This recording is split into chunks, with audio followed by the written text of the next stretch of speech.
Welcome to Stockholm, capital city of Sweden. Apart from being a large city with an active cultural life and the country's capital, it houses many national cultural institutions. This city is a former European city of culture. It has dramatic history stretching back many centuries. The stadium here, the Olympic Stadium, built in 1912, will be refurbished next year at a cost of $10 million. Welcome to the DN Gallen meeting here in the Stockholm Olympic Stadium, once again to Samsung Diamond League Athletics. The league offers the very best, and Olympic, world and European champions are here. There's the temperature, 19. It feels a little warmer than that, but the humidity is high at 69. And tonight, the biggest 100-meter race since the World Championship final, Usain Bolt versus Tyson Gay. They meet for only the third time in their careers. It doesn't get any better than that. That final at 8:57 local time. There are 13 events in the program, and I referred back to that stadium. There are 83 world records over the years have been set here, and it really promises to be a great evening. The conditions absolutely perfect. The first event on the track will be the 400 meters for women. Tim Hutchins. Thank you, Stuart. Yes, there's the lineup, and what a lineup it is. This one very strong indeed. Look out in particular for Tatiana Firova in lane 6. She is the newly crowned European champion from Russia, going under 50 seconds last week in Barcelona. There's Nazarova, one of the two Russians who make it through to this. Nazarova, number 6 in Russia this year, that's all. But a former world champion back in 1999. Took gold at the age of 20. She's only 31 now. Antonina Krivoshatka of Russia goes in lane 2. Another sub-50-second Russian, but outside 50 this year. The European Championship bronze medalist, however. There's Amantli Monchot. What a lovely season she's had. Wins in Oslo and New York, second places in Doha and Eugene. A really good Diamond League season from the Botswanan in lane 3. Sherika Williams goes in lane 4. The Jamaican is the silver medalist from the World Championships last year and took the silver in Beijing 1 year earlier at the Olympic Games to boot. She too in very good form. Debbie Dunn goes in lane 5. The American, well, the world number 1 this year with 49.64. That's in winning the US Championships some 6 or 7 weeks ago. Tatiana Firova, there she is, the European champion. This is her 15th 400 of the season, not counting relay legs. She's had a busy old 2010, but still in great form. In lane 7, Novelyn Williams-Mills of Jamaica, just outside 50 seconds this year. That was for a 3rd place in Lausanne, exactly a month ago today. And Francina McCrory completes the lineup from the USA, the slowest in the race and the youngest in the race. But hasn't raced a 400 since those US Championships in late June. Well, there is Sherika Williams, the world number 5 this year, just outside 50 seconds. Indeed, only 3 women this year have broken 50 seconds. The barrier proving pretty elusive in 2010. She has 4 World Championship silvers, does Sherika Williams. Debbie Dunn, well, broke 50 seconds for the first time in the US Championships back in late June, and then again in Lausanne in early July. She won those US Championships fairly comfortably and in very good form too. Good consistent performer is Debbie Dunn. She goes in 5. Most recently wins in Lausanne and a 2nd in Gateshead. So Nazarova in 1, Krivoshatka in 2, the 2 Russians. Monchot of Botswana 3, Sherika Williams in 4, Debbie Dunn USA 5, Firova the European champion in 6 for Russia, Williams-Mills Jamaica 7, McCrory in lane 8. Set. Well, what can the European champion Firova here do against the best of the Americans and the Jamaicans? She goes in lane 6, 3rd from left. Firova's gone off fairly slowly. Inside of Debbie Dunn has certainly made up a little ground already. Also going very well there on the outside in lane 7 is Novelyn Williams-Mills. She's making up ground on Mokorori as you'd expect, but inside there, Monchot in lane 3. The tall figure moving along well, and also outside her, Debbie Dunn now. but Monchot it is who leads at the moment. These three abreast around the crown of the bend. The stagger yet to unwind. Fittover with quite a bit of work to do here because the three athletes inside her are well up on her. And they come into the straight and it's Monchot, the most consistent, who won the African Championships just last week. In lane 3 leads. Coming back at them now is Fittover. This is a strong finish from the Russian on the outside, and she's going to take it. She throws it back at the rest of the world. The European champion in marvellous form, and just inside her, Debbie Dunn coming through too for a late second place, I think. 50.47. Well, her form in Barcelona was anything but a fluke. It was where she broke 50 seconds for the first time ever. She's the second fastest in the world this year, and what a last 100 she ran, third to left. Well, it was an even-paced 400 metres for Fittover. Certainly Monchot, Botswanian, who really goes out very strongly, as we saw, tied up dramatically in the final stages to let Debbie Dunn come through on her as well. Right on the outside, McCrory came through very strongly. But Fittover, as Tim was saying, she got a couple of World Indoor silver medals to her credit. That was this year, and then to win the outdoor title. Personal best inside 50 seconds, and it showed. Well, very satisfying that, seeing a European champion turn back the best of the rest of the world. 50.46 the winning time confirmed there. Well, yesterday the shot put moved downtown in Stockholm to King's Garden, and a very, very good competition indeed. Corey Martin of the United States took the third place with a fifth round throw of 20 metres and 73. Big crowd. One of the features, similar to the Manchester City Games that we've seen in the United Kingdom, many of the world's athletes attended those, and that was a very, very good throw, 20 metres and 73. The Olympic champion, Tomasz Majewski of Poland, took second place. His throw just over 21 metres, and that was his fifth round throw as well. He'd had a 20.99, a 20.86 and a 20.72. He's a really big fella, and in contrast to the rest, he's got the linear technique. Now this fella, Christian Cantwell, totally and utterly unbeaten this season. He's a big man, he's fast, and that was over 22 metres. 22 metres and 9, it was a meeting record. Took Udo Bayer's record, remember him, the East German, back in 1986. And that record has now gone at 22 metres and 9 to Christian Cantwell. The American #1, the world #1. There it is. Cantwell, Majewski, and Martin. Reese Hoffer, look at the field, how strong that was with Armstrong, the Canadian there as well.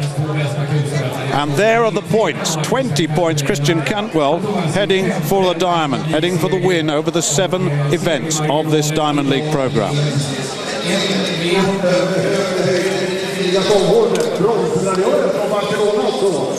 Problem här för 4 problem. Det här är det tredje och sista försöket för Lisa Rizzi från Tyskland. Hon kommer här nu, 4 problem. Well, the celebrations of Fittover there are well justified. 50.46 from the Russian to beat Debbie Dunn and McCrory, the two Americans in second and third. Good run that from McCrory, certainly beating Sherika Williams and Monchot and Novlin Williams. And well, when the Diamond League points are dished out, Fittover, Dunn, McCrory, 4-2-1 each.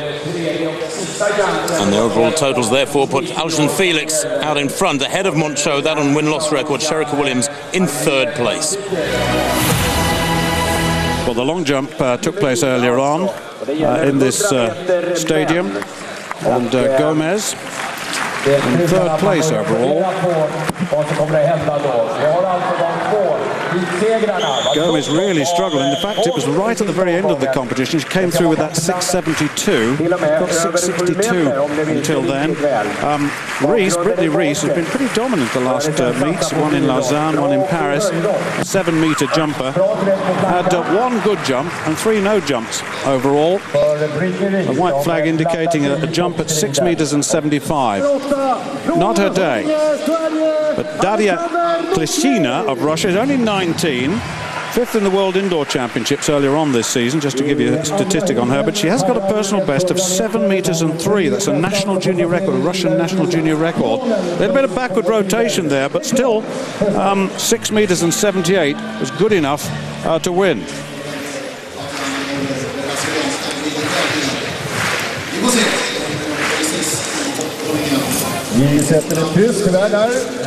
Well, there it is, 6.78 for Klishina, then Brittany Rees and Nadia Gomez, 6.72 in third place. I'll have a look and see what that does to the score. There's the remainder, Carolina Kluft, finding a life pretty difficult actually in the long jump. World Olympic champion at heptathlon, of course. Very, very talented, and at home in front of a home crowd here. Well, there's the lineup for the 800 meters. Simmons, Wheating, Manzano, Michael Rimmer, Bandowski. So you've got the two European top medalists there. Kamel, Lang, Kebuna, Kaki, let's watch out for him, the Sudanese, Yego, and it'll be paced by Davis Robinson, who will take on that pace from the outside. And we shall see here, but looking at the start lineup, Kaki must be the favourite. And this crowd very knowledgeable. Youssef Kamal, Bahrain, 1:42.79 he ran in 2008. Formerly Gregory Concella, a famous dad. And, hasn't run much this season, been injured I'm told, and ran in the mile in Eugene but didn't finish. Lewandowski, there's the European champion, drawn in the fourth lane.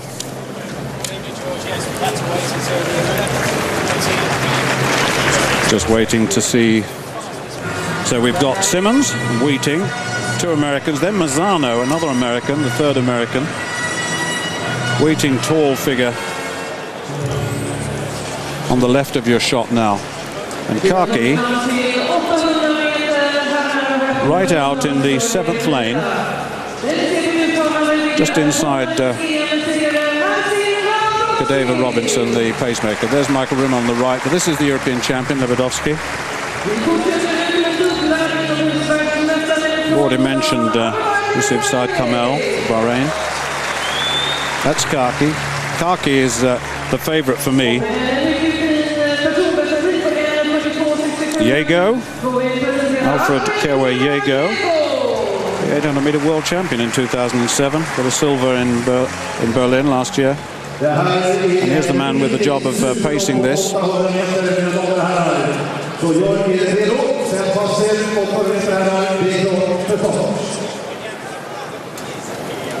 On your marks. Stand up. So the men's 800 meters. I just wonder how Kaki will run this. When I first saw him in the World Indoor Championships a few seasons ago, he ran it from the front. That's his tactic. Will he do it here?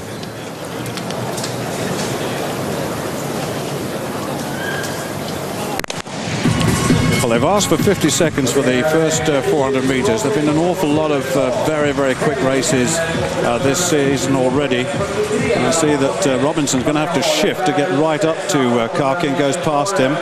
And Lewandowski, the European champion, already making his presence felt. Yego in the orange strip. There's Robinson finally getting into the control position. The first 200 meters gone. It looks as though it's a pretty quick one, Tim. It does indeed, yes. Beautiful conditions, Stuart. 19 degrees, absolutely perfect. Windless evening here in the Olympic Stadium, and every reason to believe these men can run fast. If the likes of Rimmer and Lewandowski can shake off the fatigue of last week at the European Championships, I'd like to see them really mix it here with the best of the Africans, although certainly Kaki on paper is a class apart as they come to 400 metres, and it is pretty quick. That's good pacemaking. Yes, indeed. And Kaki is leading the trailing group. Also there is Lalang. Boaz Lalang, the Kenyan. He's a 1:43 man too. So he's in the second place in the race proper at the moment, and they've really, Lewandowski's come through on the inside. They've allowed him through. There's a little bit of a gap opened up. Michael Rimmer's in about sixth place at the moment. And now the pacemaker's gone and the race is on, and Lewandowski, the European champion, has taken this on. The confidence that comes from running a championship record or championship performance in Barcelona. Kebuna coming fast on him, Lang on the near side. Lewandowski, Kebuna's coming very strongly as well. Well, look at this, Lewandowski. Lewandowski's going to take it just, and Rimmer in second place. What a finish by Rimmer. Karki lost a shoe incidentally, but what a good run once again by the two Europeans, and Rimmer hardly got a mention until the final stages, but what a very fast last 200 or 300 metres, 1:45.09. The first 400 metres was about right, and as they came off the final bend, well, look at this. Well, Lewandowski very, very confident after his win last week, and he's won a relatively slow race there. Rimmer coming back at him so strongly, almost a replay that of the European Championships. The Pole and the Briton 1-2, the Africans behind them. Karki stumbling off the track there at the top of the bend with about 150, 170 to go. I think must have got his heel clipped, but even the fast finishing American there coming through, Simmons, couldn't stay with the two Europeans who are in such fine fettle. Really good to see. Well, Lewandowski, I mean, to come off a major championship and to beat the people that he beat here, including Kaki, who obviously had his problems, they were closing down in the final stages. Let's have a look at the final stages of this. Kavuna, good junior, came through to the World Championships. He was 9th in the World Championships. There's Kaki losing the shoe and moving away. The favourite's gone. And Lewandowski showing some real strength. He's got a best this season of 1:43.84 in Monaco. But Michael Rimmer, a lot of credit, a good tactical brain for Michael Rimmer. Just can't quite beat this fella, though. Good race. Stuart, I'm just looking at Karki. He's just walked down the length of the home straight and crossed the line in front of us. I can't see that he's got any cut or anything. I don't think he was clipped. It might have been his heel was clipped from behind. It was very unclear in that those shots. Well, just earlier on this evening, the heats for the 100 metres. I mentioned in the introduction that there was to be a final at 8:57. Well, in heat 1, Usain Bolt, the big fella in lane 4 here, didn't get away particularly well. Richard Thompson in lane 3 did. And it took an awful lot from Bolt to close him down in the end into a slight headwind, 10.09. Not much you could tell from that. But Bolt has been out with injury and, of course, needs races. And I think that it'll be a better final because of that race. There is his time, 10.10. Thompson the same time, with Rogers 10.22 in third. So those three go through by right. The second heat, well, there was the lineup for the second heat, and this featured Tyson Gay, and Gay in the red strip in the 4th lane. Now, this was a very different approach. Gay was eyeballs out in this. He really went for it. And Kimmons, on his right, really made him go for it too. But in the end, Gay's speed endurance prevailed. Kimmons and Forsyth, the two going through with him to the final. And that final at 8:57 later on. Gay looks comfortable, although it was a totally different qualification to the qualification which we saw from Usain Bolt. Not much to be gained from that. 10.02, 10.11, 10.23. They're the three to go through. Well, Lewandowski there, heavily muscled Pole, who has come on in leaps and bounds this summer. Very consistent season he's had too. That's just reward for a lot of hard work and perfect peaking at those European Championships for the 800-metre man. It was indeed a win for Lewandowski, 1:45.06 to Mike Rimmer, 1:45.11, the same as in Barcelona. Kivuna in third, 1:45.28. And the points, of course, 4-2-1 for the first three in that race, Lewandowski, Rimmer and Kivuna. There it is. And in the overall standings, well, there'll be points dished out to those three, although they won't feature necessarily near the top. Lewandowski, they're in 4th place with 5 points. Rudisha, they're way out in front with those 12 to Mlaupsi's 8. Well, interesting, Tim. The first two events have gone to European champions. Just shows how well they have peaked for those games or those championships in the Olympic Stadium in Barcelona last week. There's the athletes on the far side of the track. For this next event, the women's 3,000 metre steeplechase, 14 athletes in the lineup. They are going for a quick time here tonight, something close to 9 minutes. Madria Hyman of Jamaica will be the pacemaker, but this is indeed a strong field. We have Chemos Chewa of Kenya here, the World Championship bronze medalist last year, recently won the African Championships just last week in 9:32, and that in the altitude of Nairobi. Look out too for Zarodnyeva of Russia, the European champion, just 24 years old, Zarodnyeva, Won the European Team Championship back in June. Failed to finish in Eugene since then, but obviously in fine form last week. Grovdal goes for Norway in this one, the 20-year-old.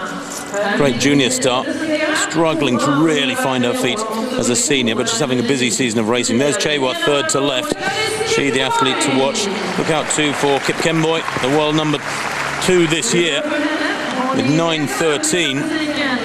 Chewa's world leading performance, 9:11, was set in Rome just ahead of Kip Kemboy.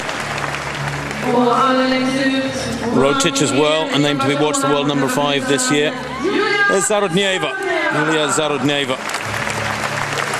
Set a season's best of 9:17 to win those European Championships. Zarodnieva, very, very strong performance from the Russian, who had a real ding-dong with the Spaniard Marta Dominguez. Denied the Spaniard gold in front of her home crowd.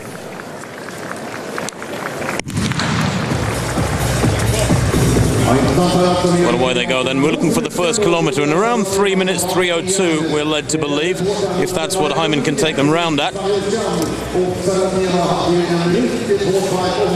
Well, Zarodnieva has gone out very early, as if to challenge the Russians here. The world record, remember, 8:58 by another Russian, Samitova Galkina. That was to win the Olympic title in Beijing, but at 8 minutes, not approached this year, indeed the world's best, some 12 or 13 seconds slower. What can Zarodnieva do here to mix it with these best Africans? Kip Kemboy, Chemos Chewa. It'll be a fascinating evening to continue here with 2 European wins already, Stuart.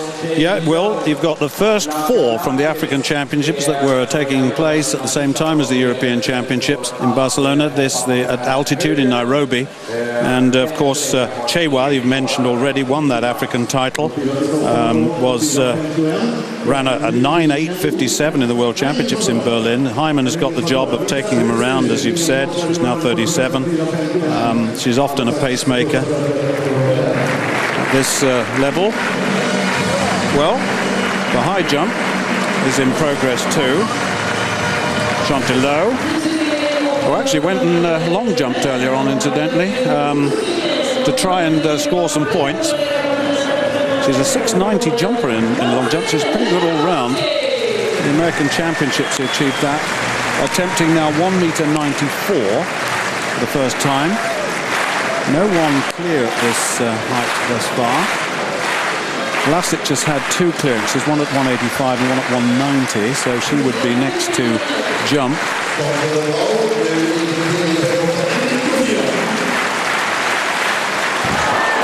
Ooh, just clipped it.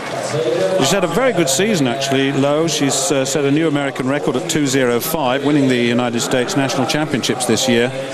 Lots of confidence coming from... She's been second, really, right throughout this Diamond League series, behind Blanka Vlasic. So Vlasic will have seen that. Well, they continue on, just a couple of laps gone in this women's steeplechase. Zarodnieva there, the European champion from Russia, very much to the fore, towers over the Africans around her. The quickest race this year was in Rome, of course, where both Chewa and Kip Kemboy set those very quick times. But interesting that Marta Dominguez and Zarodnieva are 3rd and 4th on the year's list. It's still a developing event, the women's steeplechase. Not the same strength and depth as, let's say, 800 or 1,500 metres on the world scene.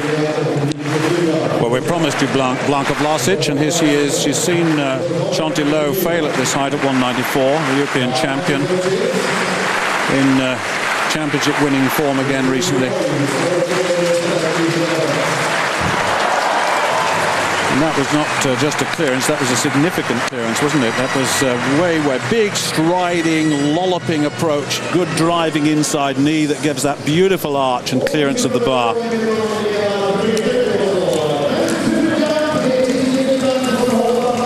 So that's the lead thus far. Early days, though. Well, I went through the first kilometre a little out of schedule, outside of schedule. The pacemaking by Hyman a little awry. It was 3:04.4 at 1 kilometre. They were looking for around 3:01, 3:02, remember. Now they need to push on, and this critical, this middle section of the race. Also often we see the race is set up well with a quick first kilometre, and then it slackens in the middle. But if they can push on here with Zarodnieva there, very much making a presence felt amongst the Kenyans. It's Kipkemoi who leads. They come into the straight. Zarodnieva, good flat speed too, Zarodnieva. The Russians make a point of ensuring that they're steeplechasers, with Rotic there in third place, making sure of ensuring their steeplechasers have very good flat credentials too. Emma Gren from Sweden. Her attempt at 1m94. Just Blasic's clear. Well, that was a good clearance as well. Now, she's actually going quite well at the moment.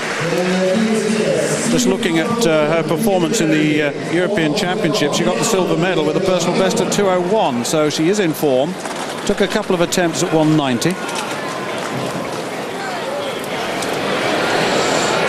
Well, Zarodnieva just moved through on the inside there, I think, feeling the pace was slackening a bit. And I don't know if the Russian, the European champion, is getting a little impatient with his pace, but certainly it didn't really pick up once the pacemaker, Madria Hyman, had dropped out.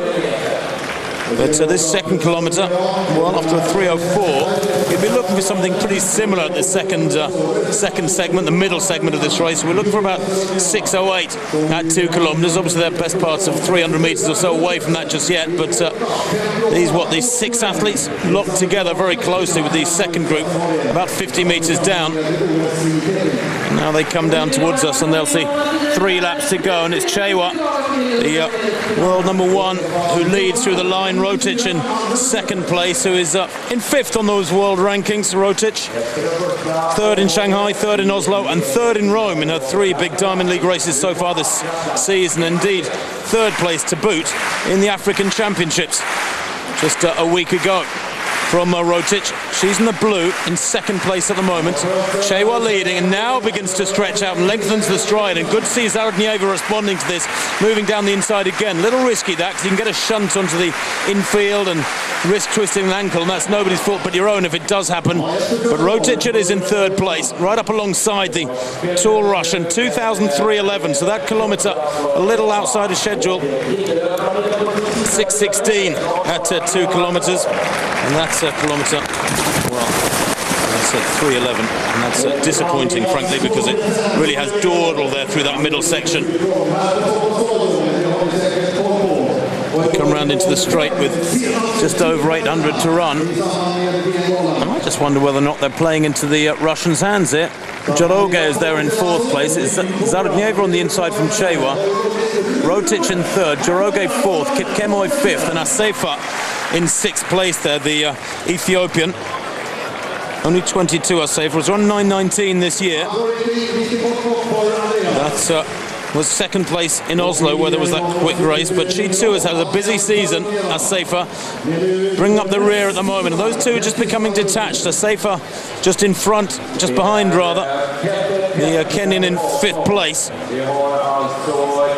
Now a lap and a half to run, and she must be fancying her chances here, Zarodnieva, because they haven't allowed this to, or haven't made it quick, which might have tested the Russian. Interesting that they've had a few days to recover since those European Championships last week. Some of those Europeans have had the best part of a week to refocus and recover. They'd have done very little hard training, the middle distance runners, since the tiring exploits in the sweltering heat of that Barcelona Olympic Stadium. But Zarodnieva now with 500 metres to run into the straight. The time won't be quick, don't worry about that, this is racing. On her shoulder, Chewa, the Kenyan, world number 1. Just matching stride for stride the Russian now.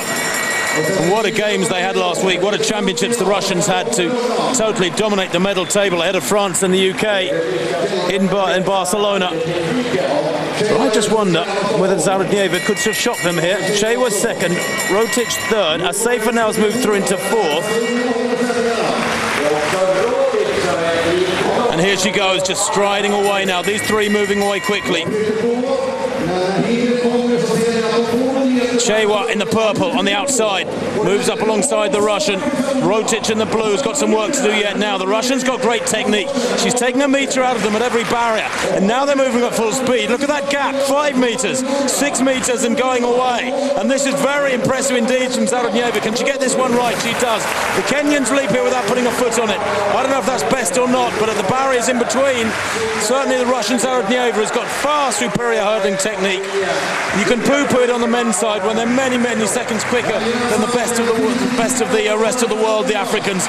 But here, technique matters. And a quick last lap. The Russian here hands the Africans a good beating. 15 metres to the good there. It's Zarodnieva from Chewa. Rotic comes home in third. Asefa in fourth. 9:17.59. They're almost identical that time to her winning time in Barcelona last week from the Russian. Indeed, just 2/100ths of a second quicker. I think you're right about the pace. It allowed her to stay in the race with the Africans. They didn't really push it hard enough in the mid part of this race.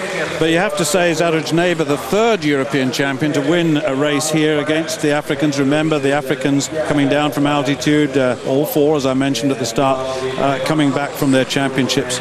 And that was a very, very good win indeed. Her best is 9:8:39, remember. Mustn't forget that. She is quick. And that was set in the World Championships in Berlin last year, Zarodnieva. So she's been in this territory before, so it was territory she knew. And obviously felt good and did go well. And her technique, as you said, Tim, is superb. Well, what a night it's turning out for the Europeans. Another European win. Yulia Zarodnieva there, 9:17 to take the best of the Africans. And I think that's only fair to mention too that not only are the Europeans tied, but the Africans are, as you mentioned, Stuart, from those championships in Nairobi. Chantillo making no mistake on that occasion. Really hitting that one. Second time clearance at 1:94. So she's at a disadvantage. She's in third place behind Blanka Vlasic and Emma Gren.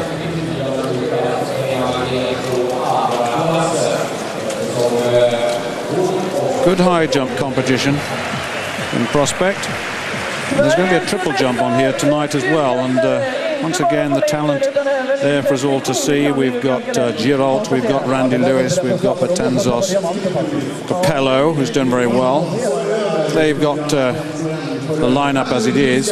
Tozanoki, incidentally, now representing Nigeria, formerly with Britain, won the African Championship, 17 metres and 22 just recently. There's Adams and Kuznetsov.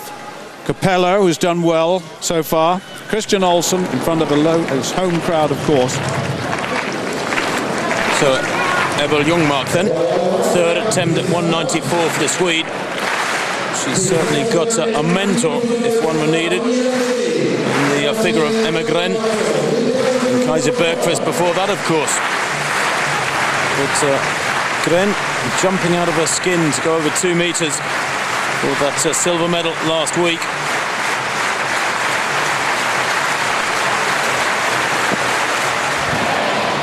No, and it wasn't close.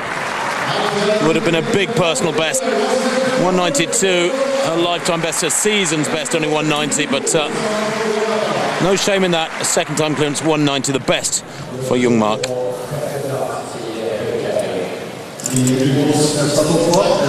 Zarodnieva receiving the bouquet. What a good steeplechase that was for her.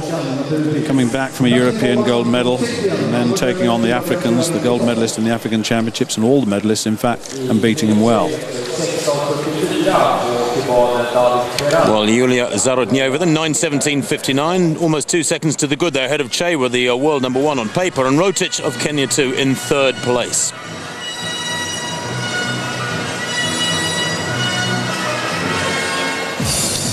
Ja, då är positionssatsningen över i slut och vi in i den riktiga tävlingen.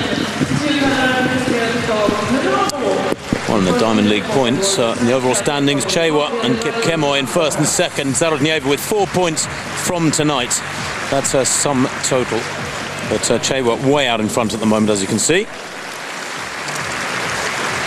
Well, in this part of the world, the javelin is the event that they all come to see, but there's a sprinter they've all come to see here too, and you should have heard the cheers, as always, around the world when Usain Bolt appears. He's out in the training area, Tyson Gay with him, preparing to come in to do battle for the third time. They've only met each other twice over 100 meters in the history of their careers. This fella, a double Olympic champion, Andreas Thorkildsen.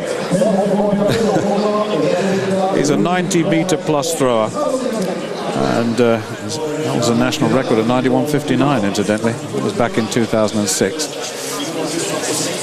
There's a precision javelin here in this stadium too. It's a target thing. It's mainly for the crowd, actually. Not much interest for the athletics fans following a javelin, but that is not. They are the real McCoy. The caption at the top, of course, not particularly right. Pitkämäki, the former world champion, was there. Thorkildsen, De Zorgo, who's going well, the German at the moment, another European silver medalist. Frederick, Czech Republic. The triple jump, we've mentioned that. And one athlete I didn't mention, there's the one we should have mentioned, it's Teddy Tamgo. He's here, 1798 in New York. Couldn't beat Philip Sedou in Barcelona. In fact, really struggled. He tried very, very hard, but his technique all of a sudden went away. Capello won in Doha. This is him. Was third in Gateshead, second in Paris. He's been around a lot, and he's got a best of 17 meters and 65.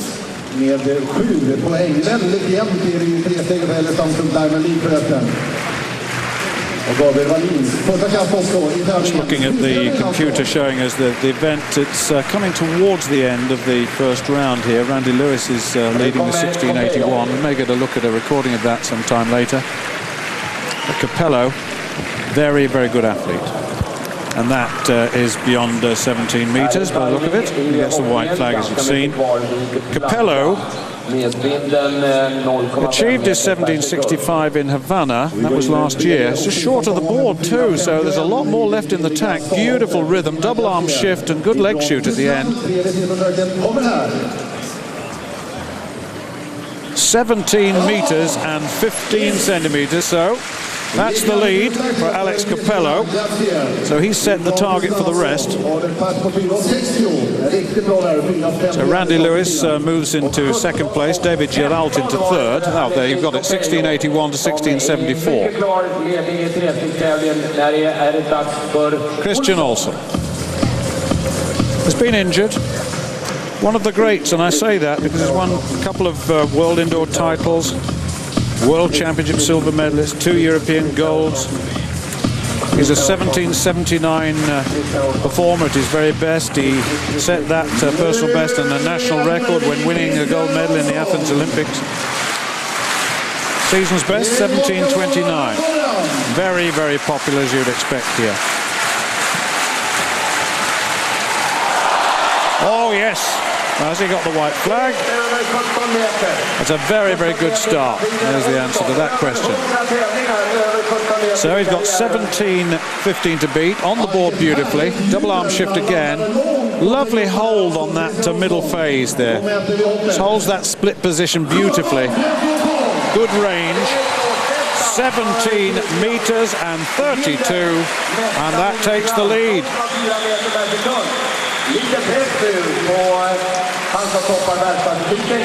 Well, good to see Olsen back, of course. A lot of people are wondering why his injury kept him out of the European Championships last week, but he's able to jump here tonight. But it is one of the great events on the world scene at the moment, with Tamgo having come so close to 18 meters in New York, 6 weeks or so back. But then, as you say, Stuart, unable to deliver when it came to the really important meet of the entire year for him in Barcelona. Was well beaten by Philip Sedou.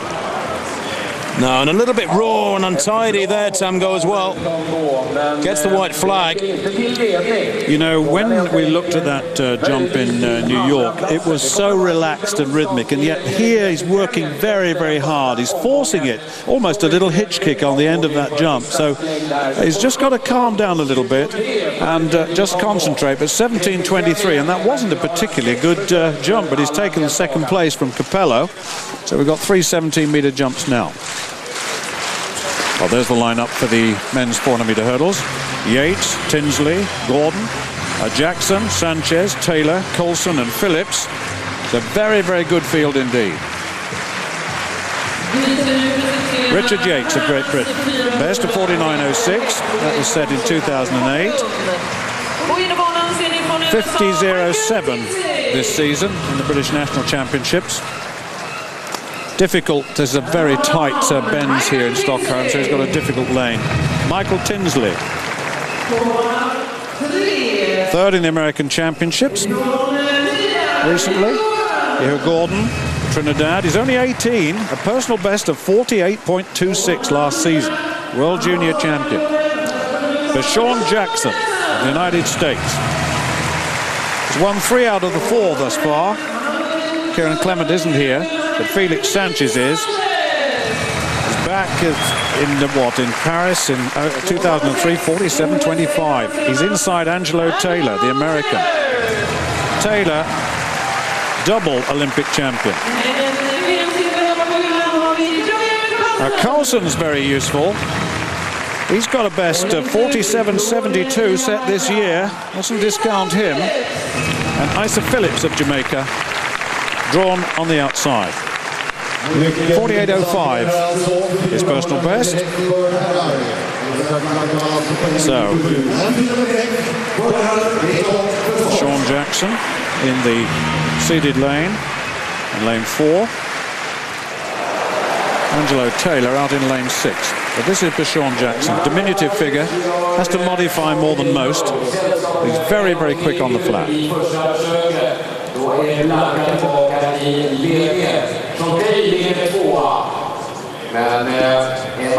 So Yates, Tinsley, Gordon, Jackson, Sanchez, Taylor, Coulson and Phillips.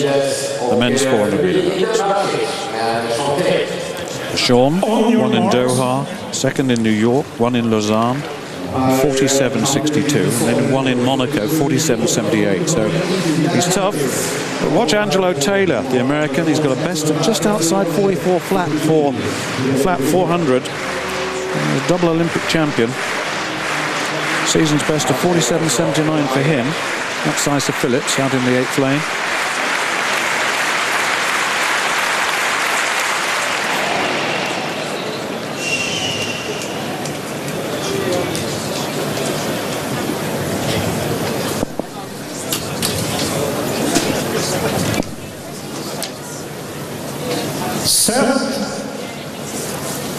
Stand up. Well, now then, the new rule. If there is a false start, then someone will be eliminated.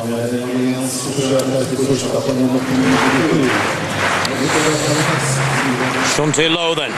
First attempt at 197. Had a little hiccup there at 194. Should clear this okay, and she does. By a big, big margin. Yes, lovely jump from the American. And the clashes between her and Vlasic have been one of the highlights of the season. It really has been good to see. Although that staying in the competition very, very comfortably indeed. And well, Felix Sanchez, a former Olympic champion, has been disqualified. The false start down to him, and that is a real shame. So the 5th lane empty. So Yates, Tinsley, Gordon, Jackson, Taylor, Coulson and Phillips. Just a little look at that. Again, happens to the best. The new rule being enforced diligently here.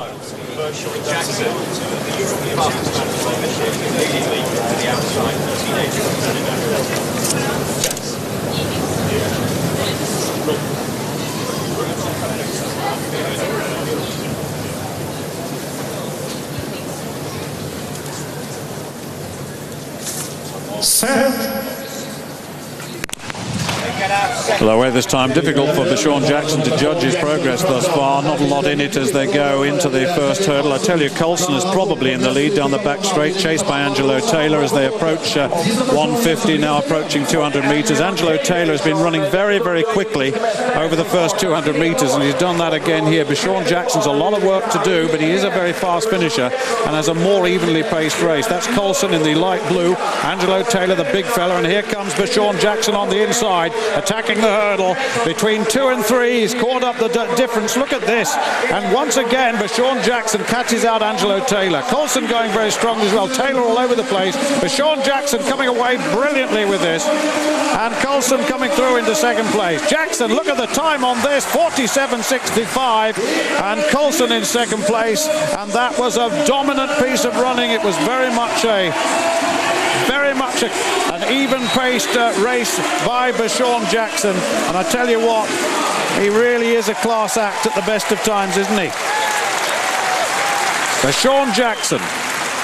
Well, that's a new meeting record from Jackson. Fabulous, the first of the evening. They don't come too often here in this stadium, which has seen so many wonderful performances over the years. 83 world records, don't let's forget. But Jackson there, judging that one to perfection, Stuart, winning it by a monstrous margin against a strong field. What Angelo Taylor was thinking of around 200 metres, I do not know. He exploded for about a 100-metre stretch and then was treading water and all over the place, as you pointed out. Very, very untidy down the home straight. Sean Jackson, despite that empty lane outside him with Felix Sanchez's disqualification, really, really powerful off the final barrier. Didn't take it too well, clipped it quite hard, but 47.65, and that time for Sean Jackson has been confirmed as a new meeting record. Fabulous running, and don't often see them win by that margin.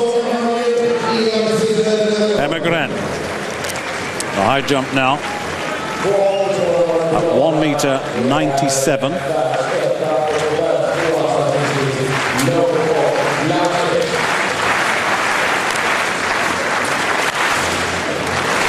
Second attempt. Remember, 2:01 in the European Championships. Knows she's been there before.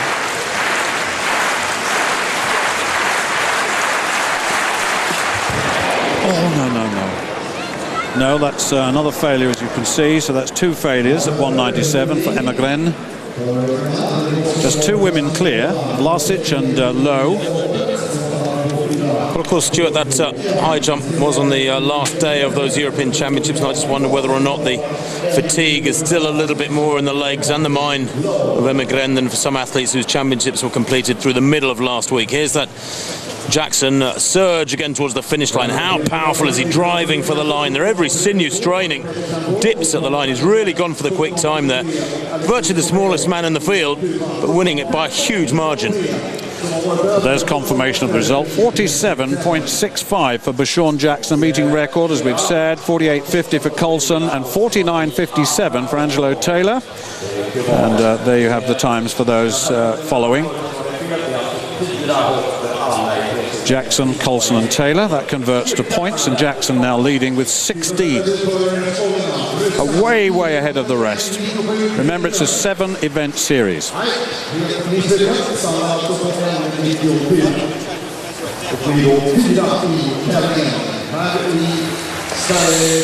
Well, the next event on the track is the men's 100 metres final. That'll be followed by the 1,500 metres for women.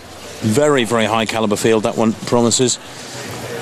And after that, hurdles final for women, 200 metres for women, and the 5,000 for men to conclude the evening, where the world's fastest time is being targeted. Well, this is a critical jump, isn't it, for Emegren? It's the third and final attempt at 1.97 to join Blanka Vlasic and Shanti Lowe.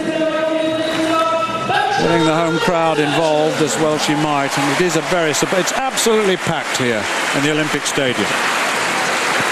The stadium's going to be refurbished next year.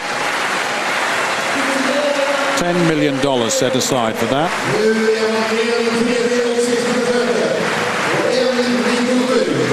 European silver medalist. Now then, big test.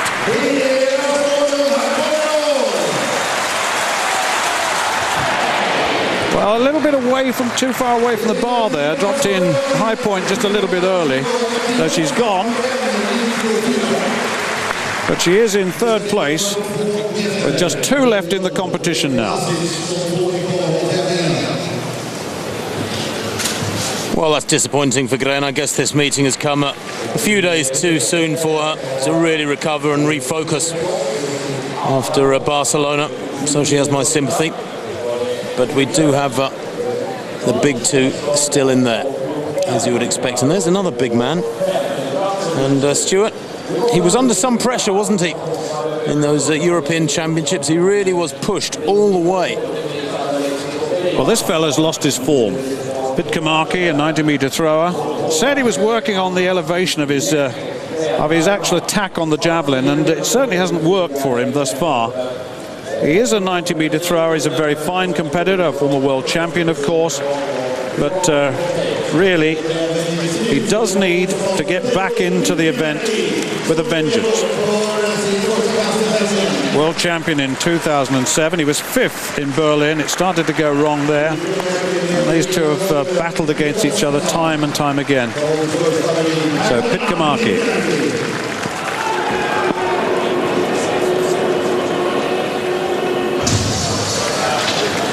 And that's way short of 80 meters, and he must wonder what on earth's happened in his world. Hits it very hard, doesn't get the point, that drifts away a little bit and it stalls a little bit, and I think the end result underlines that fact. It's a technical problem, clearly. Third place, though, 77.39.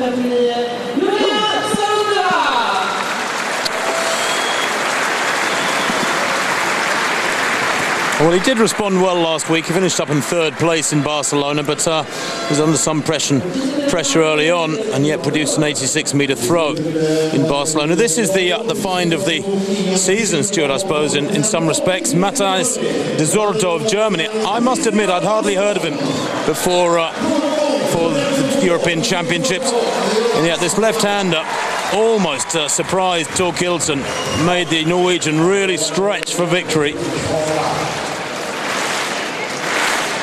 Well, what can he do here? Back in Scandinavia, almost the home ground of the double Olympic champion. Can he shock Thorkildsen?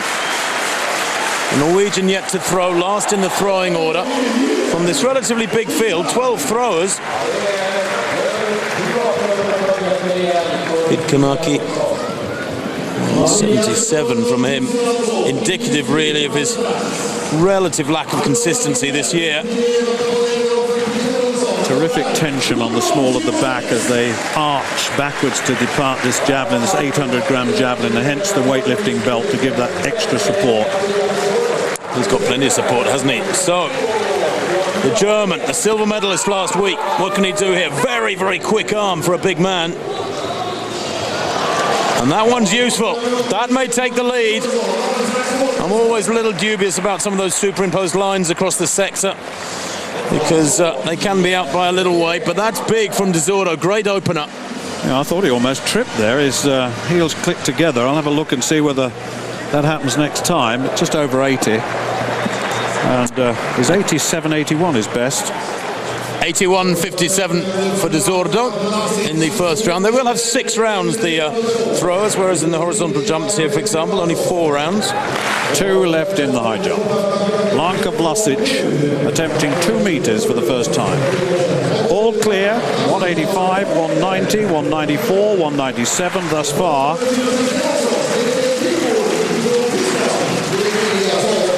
Very tall.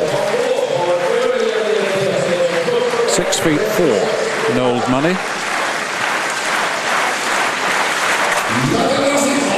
Well, actually, that's going to be possible because he just clipped that on the way up.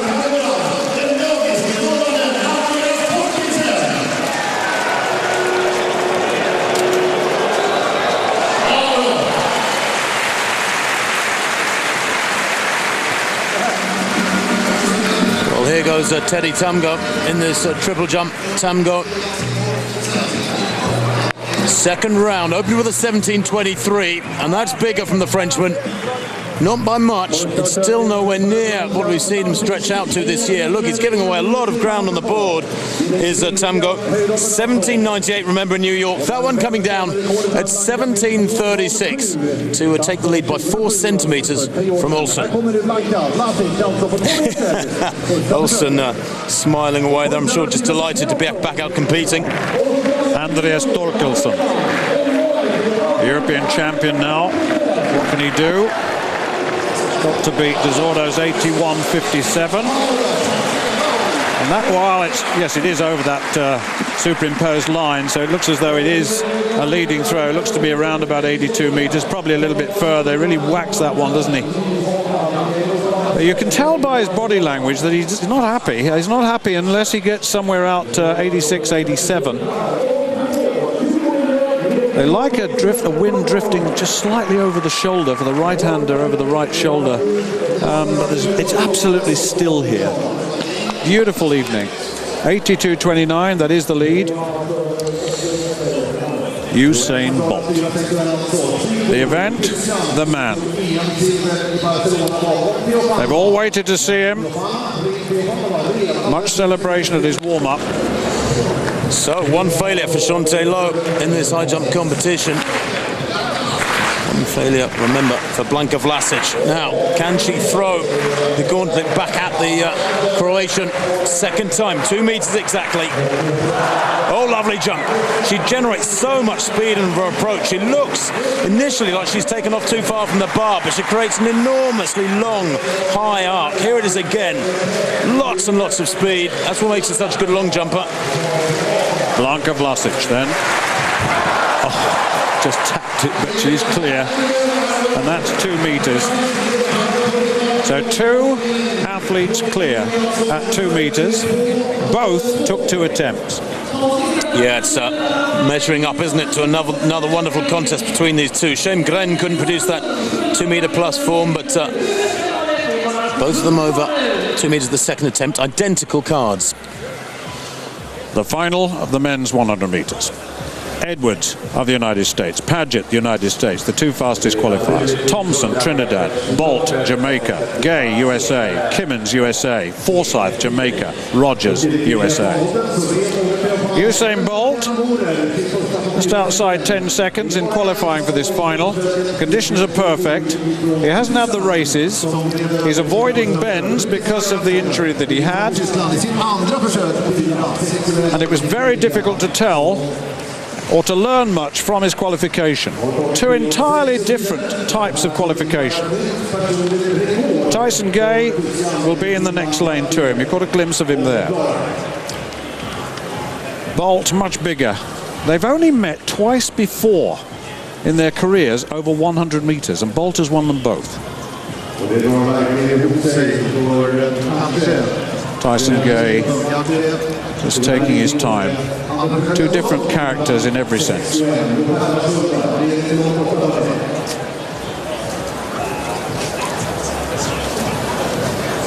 Tall, powerful, knows this is a business end.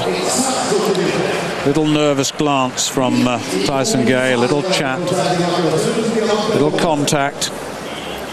The mind games have started. Tyson Gay on the left of your shot. The American champion, world silver medalist at 9.71. Chasing the 9.58 of the big man, Usain Bolt, in Berlin last year. This is the biggest race since then. And just watch and wait for the introductions to the 2 principals in particular. Nervous moments. They all have their own way of preparing for a race of this kind. World record holder, Olympic champion, world champion, 3 Olympic medals. But Ray Edwards qualified as the fastest loser. Best of 10 seconds dead.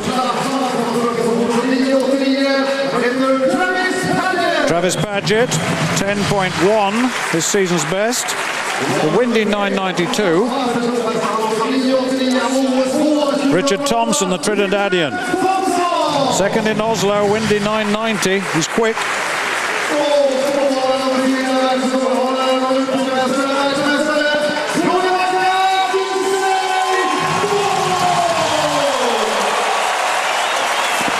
A terrific atmosphere.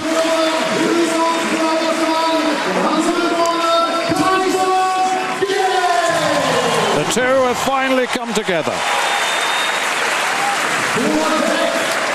Trell Kimmins,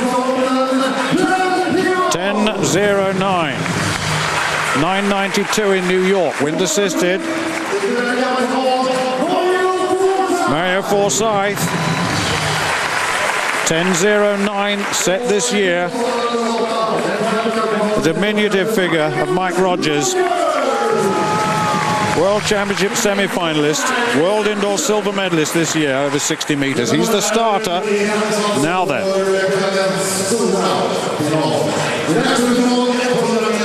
Edwards, Paget, Thompson, Bolt, Gay, Kimmins, Forsyth, Rogers. The men's 100 meters final.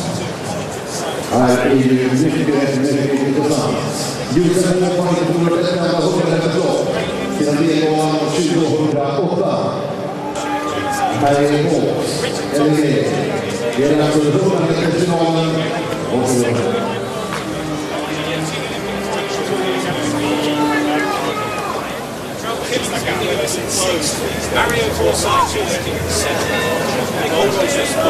Gage is in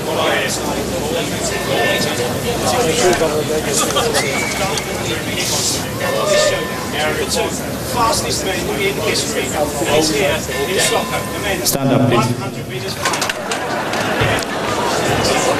The starter asking them to stand.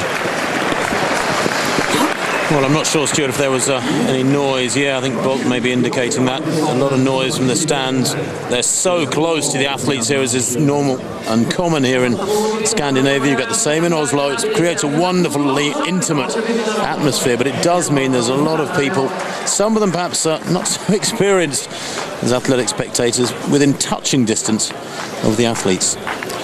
Jamaican supporter obvious. Edwards, Paget, Thompson, Bolt, Gay, Kimmins, Forsyth and Rogers. Meeting record 9.86 held by Asafa Powell. Had to withdraw from this race with an injury.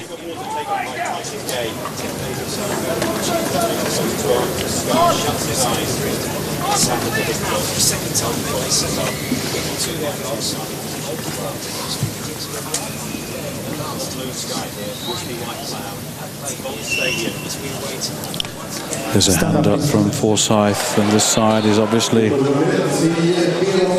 Now he has to have a reason for that. The showman through and through.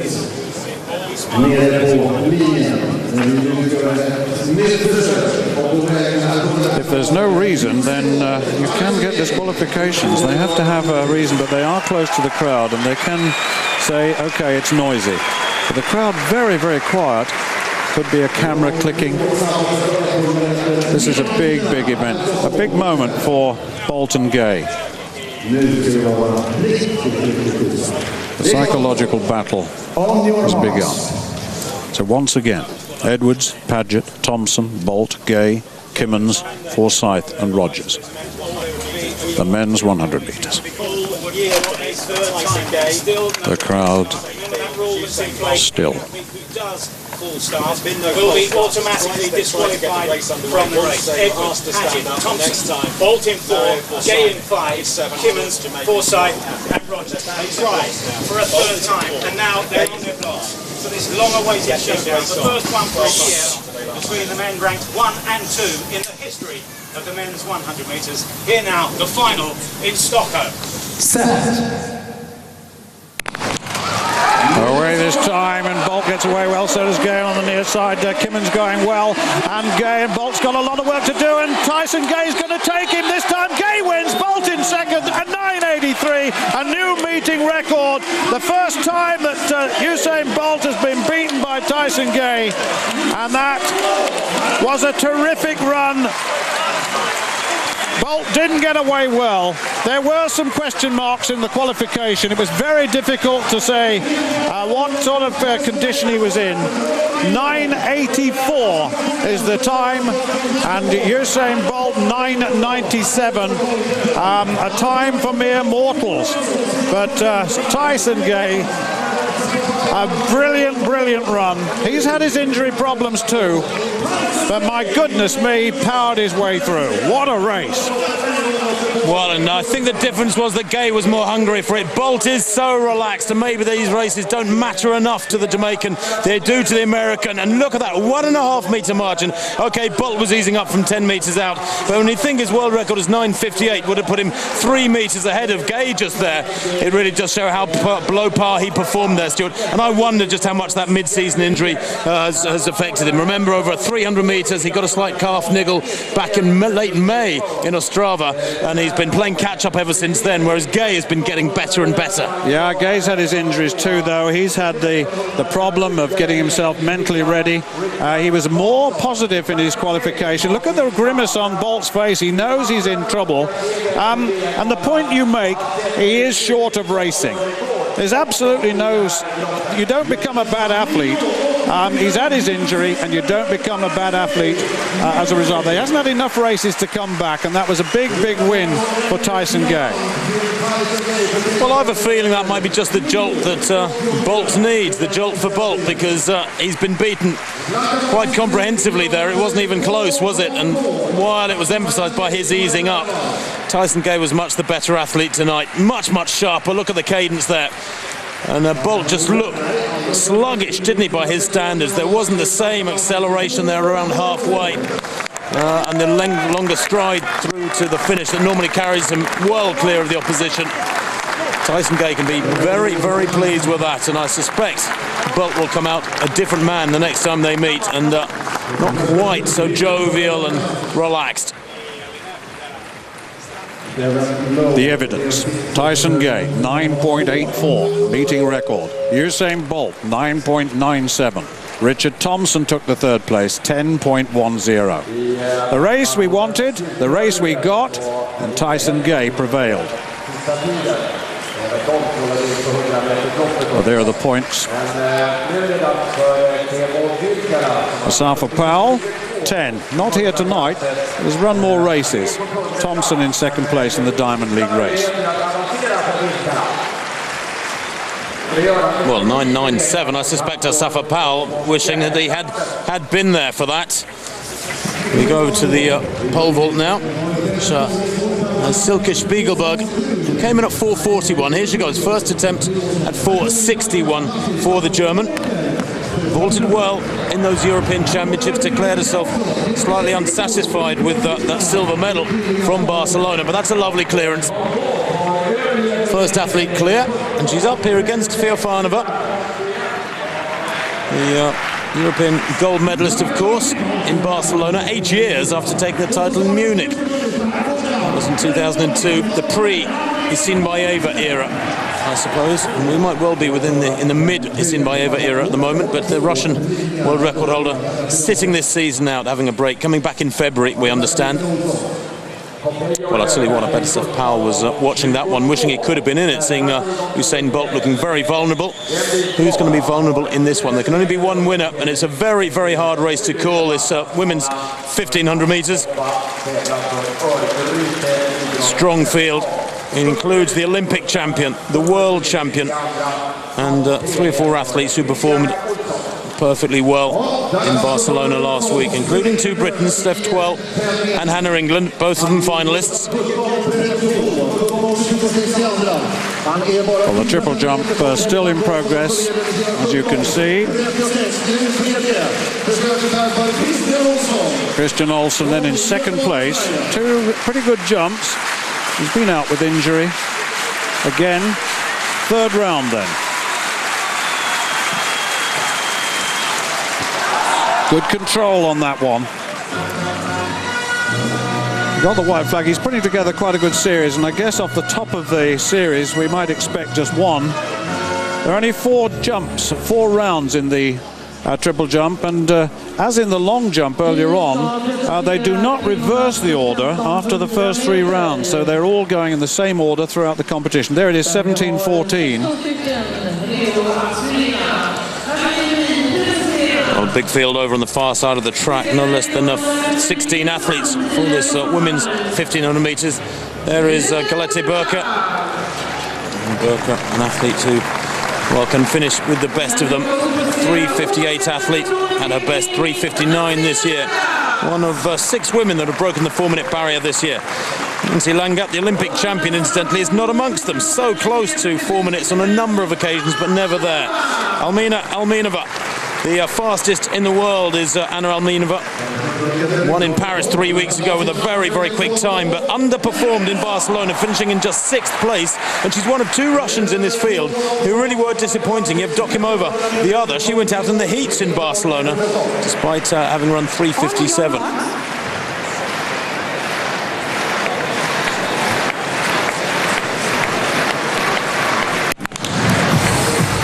Well, away they go. They are young Hannah England of Great Britain, who was 10th in that European Championship final. Coached by Bud Bildaro, back in about 10th or 12th place at the moment. It's very, very quick, this opening section. Burker has gone to the front there, and the pace promises to be fast. We're expecting something around 63, 64 seconds for the first 400 metres, which will play into the hands, surely, of Alminova if she can find her pre-European Championship form. Well, this is Tamara Tverdostup of Ukraine who leads at the moment. Alminova in 2nd place. Jamal, twice world champion and the reigning world champion, in 3rd place there in the white vest. Burke there almost going down and easing herself through there pretty quickly up to 5th or 6th place. She's recovered very quickly and accelerated through, and I think might pay for that. Generally, it's better to ease your way back into the race rather than to sprint like mad for a couple of 100 metres. Coming to 400 metres, and this looks quick. Well, back to the high jump, the final stages, and look at that. 2 attempts at 2 metres for Vlasic. Now a 2nd attempt at 2:02. She's leading the competition. The European champion. Faltered in the Olympics. But always there or thereabout. 2 world titles, new European champion. Oh, that's a brilliant clearance, absolutely brilliant. 2:02, and on that evidence, there's more.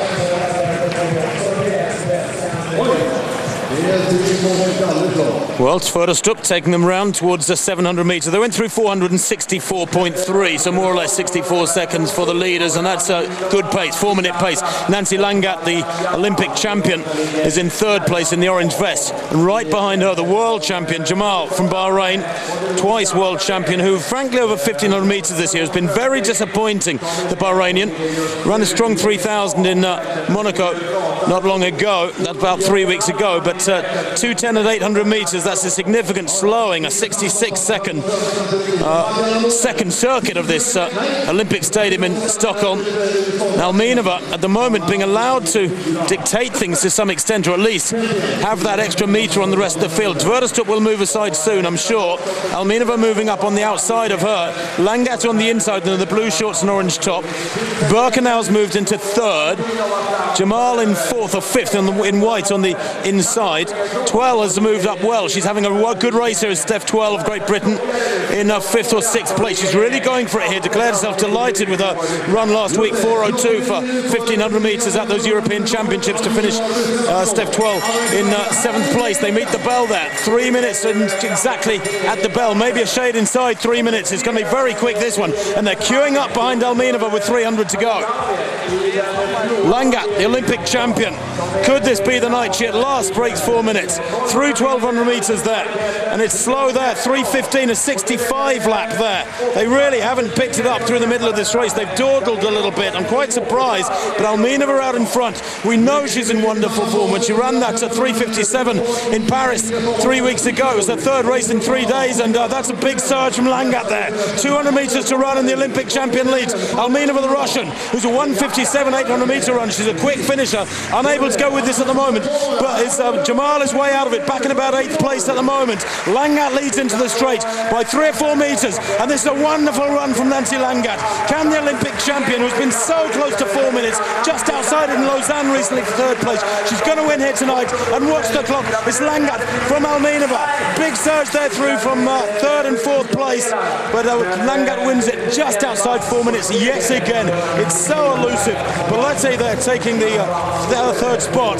Good running from Belletti. And Nancy Langat, well, she'll be delighted with that win, but Mimi Belletti of Bahrain coming through to almost outsprint Almenova. Look at the chasing groups there. There'll be some great place times here yet again, but Langat has the legs. All she needs is to get into a race. She really goes with a quick tempo early on. Almenova 2nd, Belletti 3rd. And let's have a look at those place times. Well, still waiting for them to come through, but tell you what, you have to feel for Nancy Langat.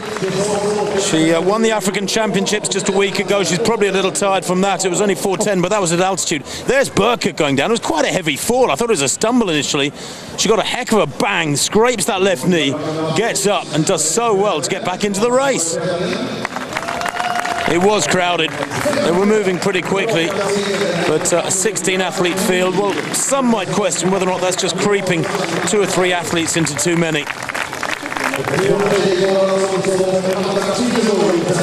Well, a very, very strong field. That was almost a World Championship final field, that one. And then Nancy Langat handing them a very, very comfortable defeat. One forgets that she was a World Junior 800 champion. Well, you can see for yourself that 2 failures at 2:02 for Chantillo. She desperately needs this to stay in. No, drifted. And she's 2nd again in each of the competitions in the Diamond League series this year. She's come 2nd to Blanka Vlasic. They've totally dominated the two. Remember, she set an American record 2:05 this season. She has come of age, 690 plus long jumper too. Very, very talented. There you go. And another European champion wins here.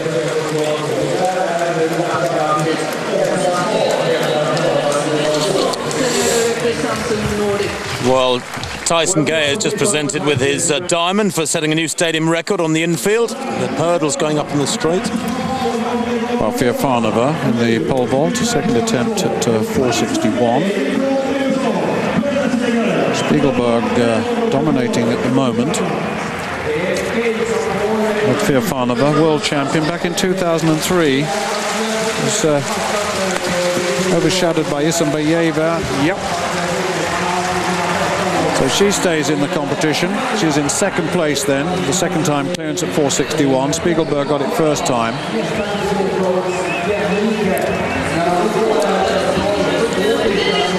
We've no idea what's happened to Isambayeva. We really haven't.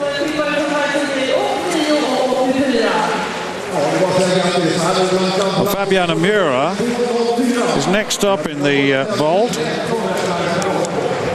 World Indoor Champion. She's leading the Diamond League at the moment. Oh no! Well, that's her gone out at 4:61. Her personal best is 4:85 set in June this year. She's had 3 wins in the Diamond League this season, so that'll be pretty disappointing for her. So the coaches and onlookers won't be at all encouraged by that performance. The conditions absolutely perfect for the field events. Javelin perhaps a little bit more breeze in here, but then that would have been against the other events. I beg your pardon, Tim. Blanka Vlasic.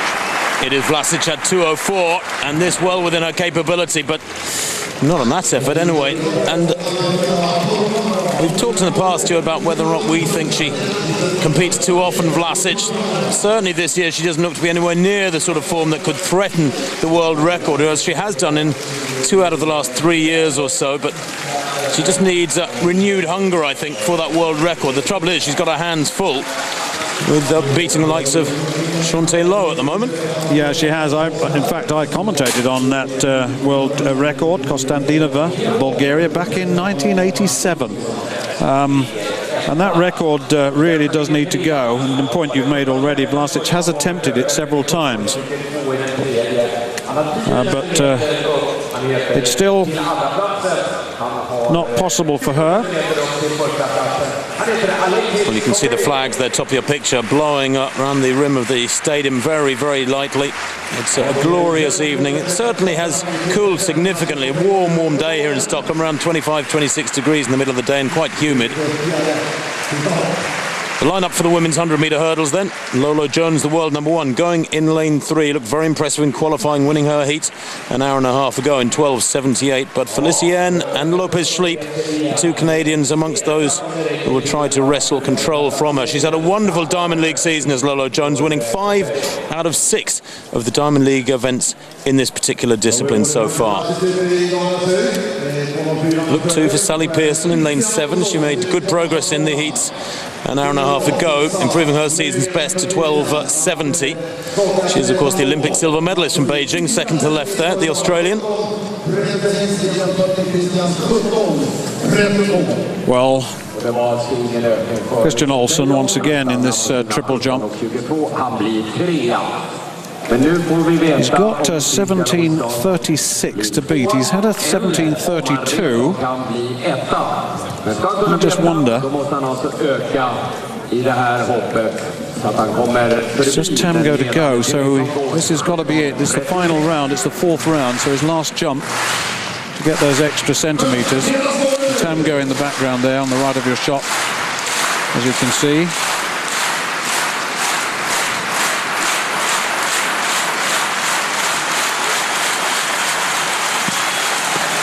Lovely way accelerated into the board. Lost a little bit on the middle phase there. He really accelerated into the board, so he's going to stay in second place, and Tamgo is going to be the winner. Yeah, grimace there. So Christian Olsen, 17:32, 3 jumps over 17 metres. Well, there you've got it, the series, the last one a no jump. Well, back to this women's 100-metre hurdles. All these women have negotiated, these 8 ladies have negotiated the heats already. And there aren't too many athletes missing from this lineup, although the season's European find, Nevin Yanit of Turkey, who took that European title last week in Barcelona, is amongst the absentees. Yevgenia Sniho of Ukraine, well, 5th last week in those European Championships. Winner of the European Cup a couple of years ago in Annecy, set her personal best of 12:81. 12:82, her season's best. She goes in 1. Danielle Carruthers in lane 2 will have to improve a lot here, the American 30-year-old, on her performance in the heats. She's had a good season, but didn't look too special, it has to be said. Finishing in 4th and getting through as the fastest loser in 12:83. Lolo Jones, well, very consistent, the American. She's the American champion, the world #1. She won her heat in 12:78 into a headwind and starts as favourite, surely. Perdita Felicienne of Canada goes in lane 4. Second in her heat to Jones. She's had a busy season. Recently won the national championships in Toronto. That was just a week ago in 12:7. Queen Harrison goes in lane 5. The world #5 this year, 12:70 in her heat, but 12:61 in the Penn Relays back in April is her season's best. Priscilla Lopez Schleep, the other of the 2 very powerfully built Canadians, winner in Lausanne, the silver medalist from the World Championships last year, and she too won her heat earlier on this evening. Sally Pearson of Australia, formerly McClellan, that was the name she had when she took the Olympic silver medal in 2008. Improving all the time, coming back after a quiet year last year. 12:70 in her heat here tonight. And Vonette Dixon completes the lineup in lane 8 there. 3rd in her heat in 12:90. Her season's best, 12:75, was in New York, some 6 weeks or so ago. Well, Sally Pearson in lane 7 went back to Australia in the last few weeks and raced on the Gold Coast. But she's also, either side of that, come 2nd in New York and 3rd in Monaco and is improving with each race. Lolo Jones, well, she wasn't the quickest in qualifying here tonight. That was Lopez Schleep, who won the 2nd heat in 12:66 in still air, whereas, to be fair, Lolo Jones took the 1st heat into a -0.7 headwind. Fastest time in the world this year, 12:55 by Jones. That was her win in New York. The lineup from the far side: Sneaker of Ukraine in 1, Carruthers USA 2, Jones in 3, De Felicien 4, Harrison 5, Lopez Schleep 6, Pearson 7, Dixon in lane 8. What a way first time. Good start from Lolo Jones. Also going well in the middle of picture is Lopez Schleep in lane 6. And coming through is Harrison 2. Here comes Lolo Jones though. Lolo Jones on the near side. Pearson having a marvellous run. Pearson's going to take it on the near side from Lopez Schleep. And I think Jones might have taken 3rd place. But almost unnoticed they're up against the railings on the left-hand side. Sally Pearson comes through 12.57. I said watch her. She's improving with every race. My word, what an evening she's had. 12.70 in her heat an hour and a half ago. 12.57 there, and that is very, very close to a personal best from last year. 12.50 last year, and she has just there taken the best in the world, the Canadians, the Americans, everything they could throw at her to quite a comfortable victory, in fact, from Sally Pearson. She got away very strongly, Stuart. Yeah, the second half of the race was very tough. Great speed of lead leg coming off the trail leg, which was very, very effective. Have a look, left of shot. She was by no means up there early on in the race. Lolo Jones, as always, is up there, but then Lopez Schleep going very strongly, ties up a little bit as Pearson starts to go away. Look how beautifully she is down the middle of the hurdle too. Brilliant run. Technically very, very sound indeed. The Olympic silver medalist showing some real form again now. She's beaten a very, very strong field. In fact, there isn't a better one. That was brilliant. Well, I think outside of her Olympic silver medal, that's one of the biggest wins of Sally Pearson's career. She can't believe it. And she really is back in amongst the thick of it now. 12.57. That winning time is confirmed. The season's best ahead of Lopez Schleep and Lolo Jones. And I tell you what, only Jones and Lopez Schleep, who finished behind her, have run quicker this year. Well, the high jump bar is now at 2 meters and 4. Blanka Vlasic is to take a 3rd attempt at it in the knowledge that she's won the competition with a 2nd time clearance at 2 meters and 2. Whereas Shantae Lowe had 3 failures at 2:02, so she was 2nd with 2 meters. So the European champion looking just to get a little bit closer to a personal best, which is 2:08. Set in 2009. Coaches are nervous. The athletes are nervous. Look at the rehearsal. You see her eyes tracing the pathway to the bar. Very wide approach. Not as fast as some. No. A little bit tired on that one, but nevertheless, she's taken the competition and got maximum points again. There's no one going to beat her in the high jump over the series, the 7-event series. That's another win. She's won them all. Another little look at that. Doesn't quite get the elevation she wanted, but that was a little bit tired. And another good performance. So Blanka Vlasic takes the high jump. The 2nd time clearance at 2 meters and 2.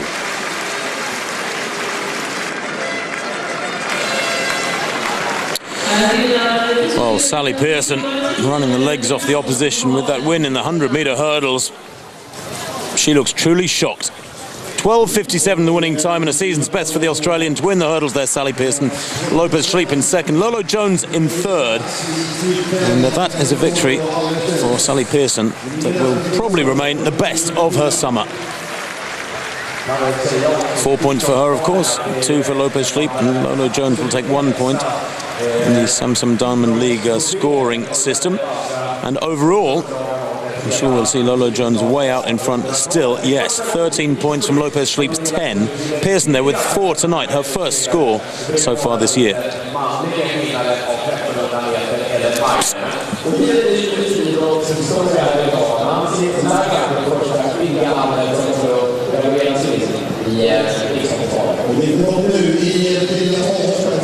Well, Andreas Thorkildsen in this javelin. We've only had 3 rounds. We're at the halfway stage. His opener is his best so far, 82.29. De Zordo, 81.57. The German with the very Spanish name. The name looks a little out of place, frankly, in the Montjuic Olympic Stadium in Barcelona, of all places. Confirmation of the win for Nancy Jebet-Langat, winning easily over Almina of Russia and Mima Bolete of Bahrain, just outside 4 minutes again, frustratingly, for the Olympic champion. But the place times look very quick indeed. Steph 12, 4:04 in 9th place. Hannah England, well, a rather tired looking 4:07, although she was affected by that fall of Burka, as were several other athletes at the back of the field early on.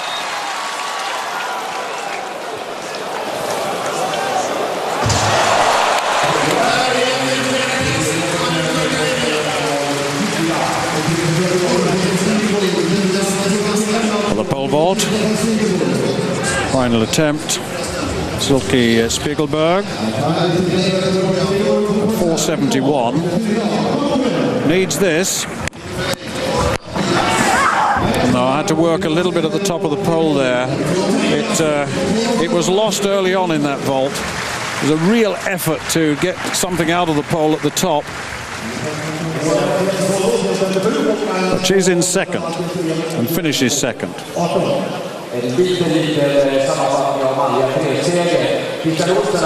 Well, there's the lineup for the women's 200 meters. Monica Hargrove of the United States drawn in lane 1. Fedoreva of Russia in 2. Bianca Knight, America in 3. Connie Moore, USA in 4. Alison Felix, USA 5. Shalonda Solomon of USA in 6. Chemyshanskaya of Russia in 7. And Ferguson McKenzie of Bahamas in lane 8. Well, Monica Hargrove, best of 23.17. It's a very, very tight bend, this. Whoever gets the inside lane in this stadium has got difficulty to start with. 4th in the American Nationals this year. Fedoreva, she's a 100-meter hurdler as well. 3rd in the European Championships, though, at 22.44. Bianca Knight in the 3rd lane. 22.71 in Gateshead. Connie Moore, 22.40 her best. Well, here's Alison Felix, 6 world titles, mainly over 200 meters this event. She's a very fine 400-meter runner as well. Shalonda Solomon of the United States, 2nd in the American Championships in 22.47. It's her season's best. Chemyshanskaya of Russia, Olympic semi-finalist in Beijing. And Debbie Ferguson McKenzie of Bahamas, World Championship bronze medalist in Berlin last year over this event. Been there or thereabouts for many years. It has a national record, she set, in 1999 at 22.19.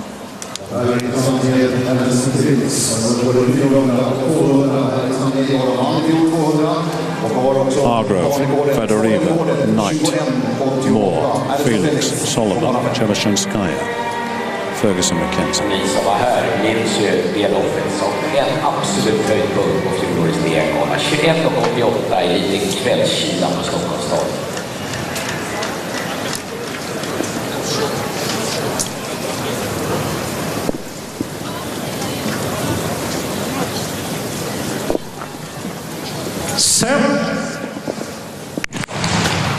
Moore got a very poor start indeed, and Knight's already up on her. Felix going very strongly up on Solomon. Solomon really having a good bend, but here comes Alison Felix on the bend. And in lane 3, Bianca Knight going very, very strongly indeed. Felix has got a lot of work to do. Bianca Knight is powerful indeed, and Felix being under pressure from Solomon. Bianca Knight and Felix. Lane, well, I tell you what, Alison Felix is some athlete. She really is a tough athlete. She's so strong in the final stages of a race, so difficult to beat. She was under pressure coming off the bend, but my goodness me, in the final stages, just surges through. I mean, that shows she's got terrific strength endurance as well. Gets away pretty well, but I tell you, Bianca Knight of the United States, the 21-year-old, was really flying around the bend, and it looked as though she was leading at this stage, as she was. The battle was between Solomon and Felix at this stage in the final, towards the end.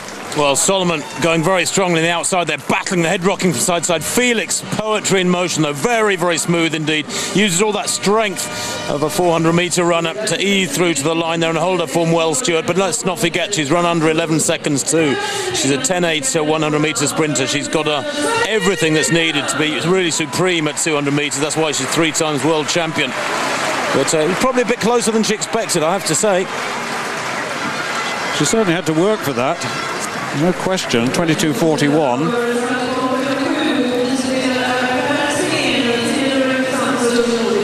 Solomon in second, Knight in third. Knight, well, the season's best, incidentally. I'm not surprised, really, the way she ran that bend.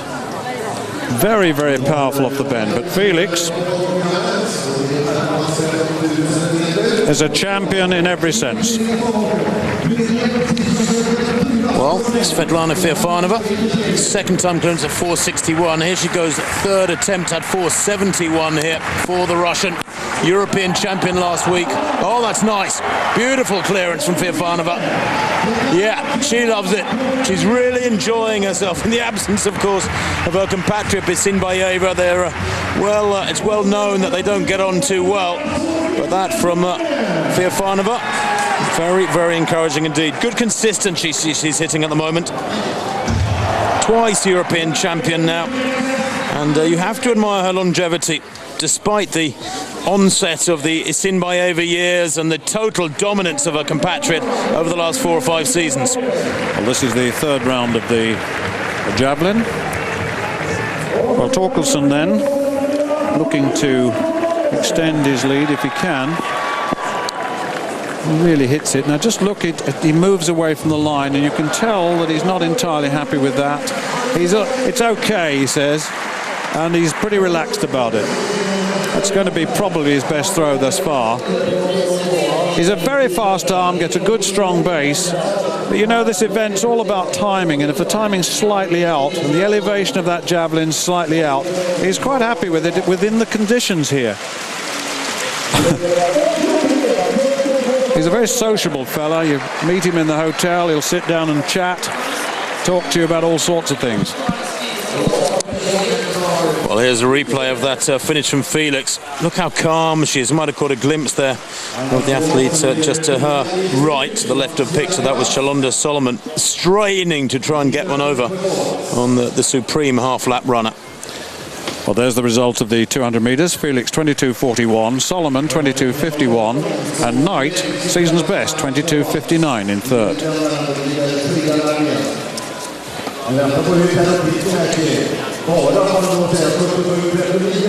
Well, just one event to come on the track now as we see Felix's 4 points to Solomon's 2 and Bianca Knight's 1. And of course, how does it rack up overall? Felix leading with 10 points from Veronica Campbell-Brown, who, remember, beat her in New York with 4 points, Campbell-Brown there, but she beat Felix in New York, although it was the Americans' first 200 of the year.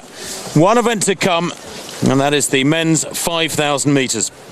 Well, this is the end of the triple jump, the last attempt, the final jumper, and Tamgo it is. He really does fly, doesn't he? And that is a very... Oh, he's got a red flag.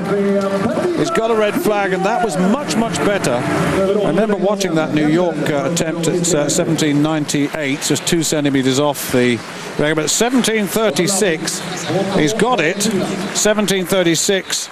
Ahead of Olsen at 17.32. It was a very close competition in the end.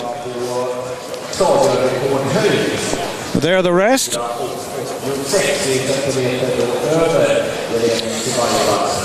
Well, the 5,000 metres, 12.5 laps of the track is the remaining track event here in Stockholm. Big, big field, 21 athletes out there. But it's a field of the very highest calibre, with the likes of Kipchoge, Eliud Kipchoge, the world number 1 this year, world champion back in 2003 in the field. Look out too for Kisorio, who was in such good form recently. 4th in the African Championships, 10,000 metres, under 28 minutes at altitude. Chris Zielinski, of course, that's a big name this year, the American who became the first non-African born athlete to break 27 minutes for 10,000 metres back in May. And he's also under 13 minutes this year for 5,000 metres, in very, very good form, Zielinski. A couple of other non-Africans to watch, Collis Birmingham in the Australian, and Galen Rupp of the USA as well, both of them on 13.10. Let's break off for a moment, Tim, to catch up with Svetlana Feofanova. Her first attempt at 4 meters and 86. Looked a little bit apprehensive coming into the plant. It was almost a hesitation, and that if you hesitate, then you're in real trouble. Still won the competition. She passed at 4:81. There's the evidence. That little horizontal line for newcomers, that's a pass, and that means that she goes on to the next height. Going out of a jumps competition, it's 3 consecutive failures that will take you out. They don't have to be at the same height. Well, this field not only includes many great track athletes, but Joseph Abuya, who is the world cross-country champion this year. Watch him. Merga, well, he's had a series of wins on the circuit this year. The world number 3. Only 5th in the African Championships, mind you, over 5,000 metres, where the Kenyans really did give the Ethiopians some beatings. Chepkok, world number 2 this season, with that second place in Doha, right at the beginning of this Diamond League series. Kipchoge, one of the fastest men in history indeed. He's the 3rd fastest man, the 4th fastest man in history, over 5,000 metres. Has a wonderful range too. The pace we're expecting to be laid down is very quick indeed. We're looking for around 7:40, 7:42 at 5,000, at 3,000 metres. That would be 12:50 pace. Away they go, that staggered start, which is obviously necessary with such a big field. But they need to be lapping here in around 61 seconds per lap from start to finish to get down towards 12:50. 61, 61 and a half needs to be the average. Would have been nice to see Mo Farah, the double European champion at 5,000 and 10,000 metres from last week in Barcelona in this race, but I'm sure he's tired and recovering from his exertions in a long week in the sweltering heat of Barcelona. Conditions here tonight, I have to say, are just about as good as you will get. It's a cool Scandinavian evening, very, very little wind, probably about 17 degrees now, almost chilly actually. People around us putting on their coats and jumpers after a very warm day. The sun went down an hour or so ago, but this is definitely quick. Look at that. Single file virtually down the back straight in less than a lap. Gideon Gathimba and Suleiman Simotwo, the pacemakers. Gathimba there takes them through. This might even be a little bit too quick from Gathimba. He's gone through 400 metres there in around 58 seconds. The pack, I suspect, the middle of the pack in about 61, so maybe it's good from him, although that's a 6 or 7 metre gap back to second place. Doesn't really help anyone. Kipchoge is the leader as we go into Pitkamaki, or the leader in the race proper. Pitkamaki. Who remembers Al Cantello, the American javelin thrower in the past, who used to end up in a handstand position at the end, and that was 3/4 of the way through. World record held by Jan Zalesny. Wow. And he used to dive as well. Just over 80. Not a happy man at the moment. 4th place. Can't seem to challenge at the moment. Well, coming up towards 800 metres over on the back straight, diagonally opposite us in this glorious 1912 Olympic Stadium. 800 metres there in about 2:02 from Gathimba. He's settled down a bit now, but look at the way they're stretched out their single file. Even if you're at the back of that field, it will have gone through in around 2:6, 2:7. That's about 13:10 pace. So it's very, very good pacing indeed, this. And you won't get better conditions than this. There's plenty of evidence to suggest that distance runners actually perform at their optimum in slightly cold conditions, slightly cool conditions. Very often too, quick times have been produced in the rain even. 1,000 metres, 2:33.13. Well, that's okay. It's about 61 and a half per lap, 62.7 that lap, bringing them to 1,000. That's a little bit of a concern because that is quite a lot slower. And in fact, back in the middle of the pack, there's a bit of bunching going on, as you can see. But down the back straight, Gathimba and his compatriot Simotwo, both of them Kenyans, will endeavour to take this field through to 3,000 metres. Kipchoge it is in 3rd place. But just looking at the javelin competition, the final Desordo has made a pretty impact on this competition thus far. 81.57 in 2nd place. That was a no-throw. That was his 4th and final. So Gathimba leads. Kipchoge in 3rd place behind the other pacemaker Simotwo. Yator just moves through into third place around Kipchoge. Longasiwa in fourth, in fifth in the red shorts.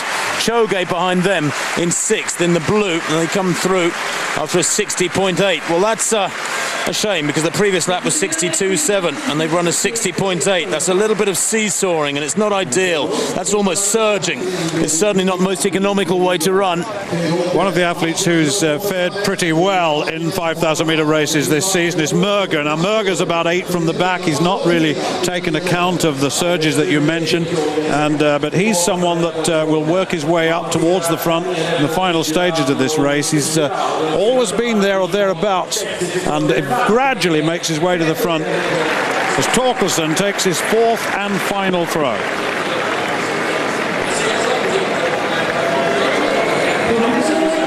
I'm just looking at that. Of course, it's not his fourth and final, it's his fifth round. They've got 6 rounds. The reason we were confused there is because they've got 4 rounds in the long jump and the triple and 6 in the javelin.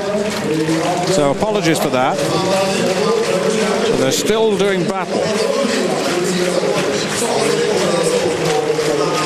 He's looking for 85 plus, clearly. And a little shake of the head tells you that that's another 83.30. He's still the leader, though. Well, into the back straight now. Chris Zielinski back in about 10th place at the moment in the green. The American Galen Rupp about 5 places further back, still moving well. They come up to 2,000 metres. Remember, 1,000 in 2:33. What's the pace at 2,000? 5:06.59.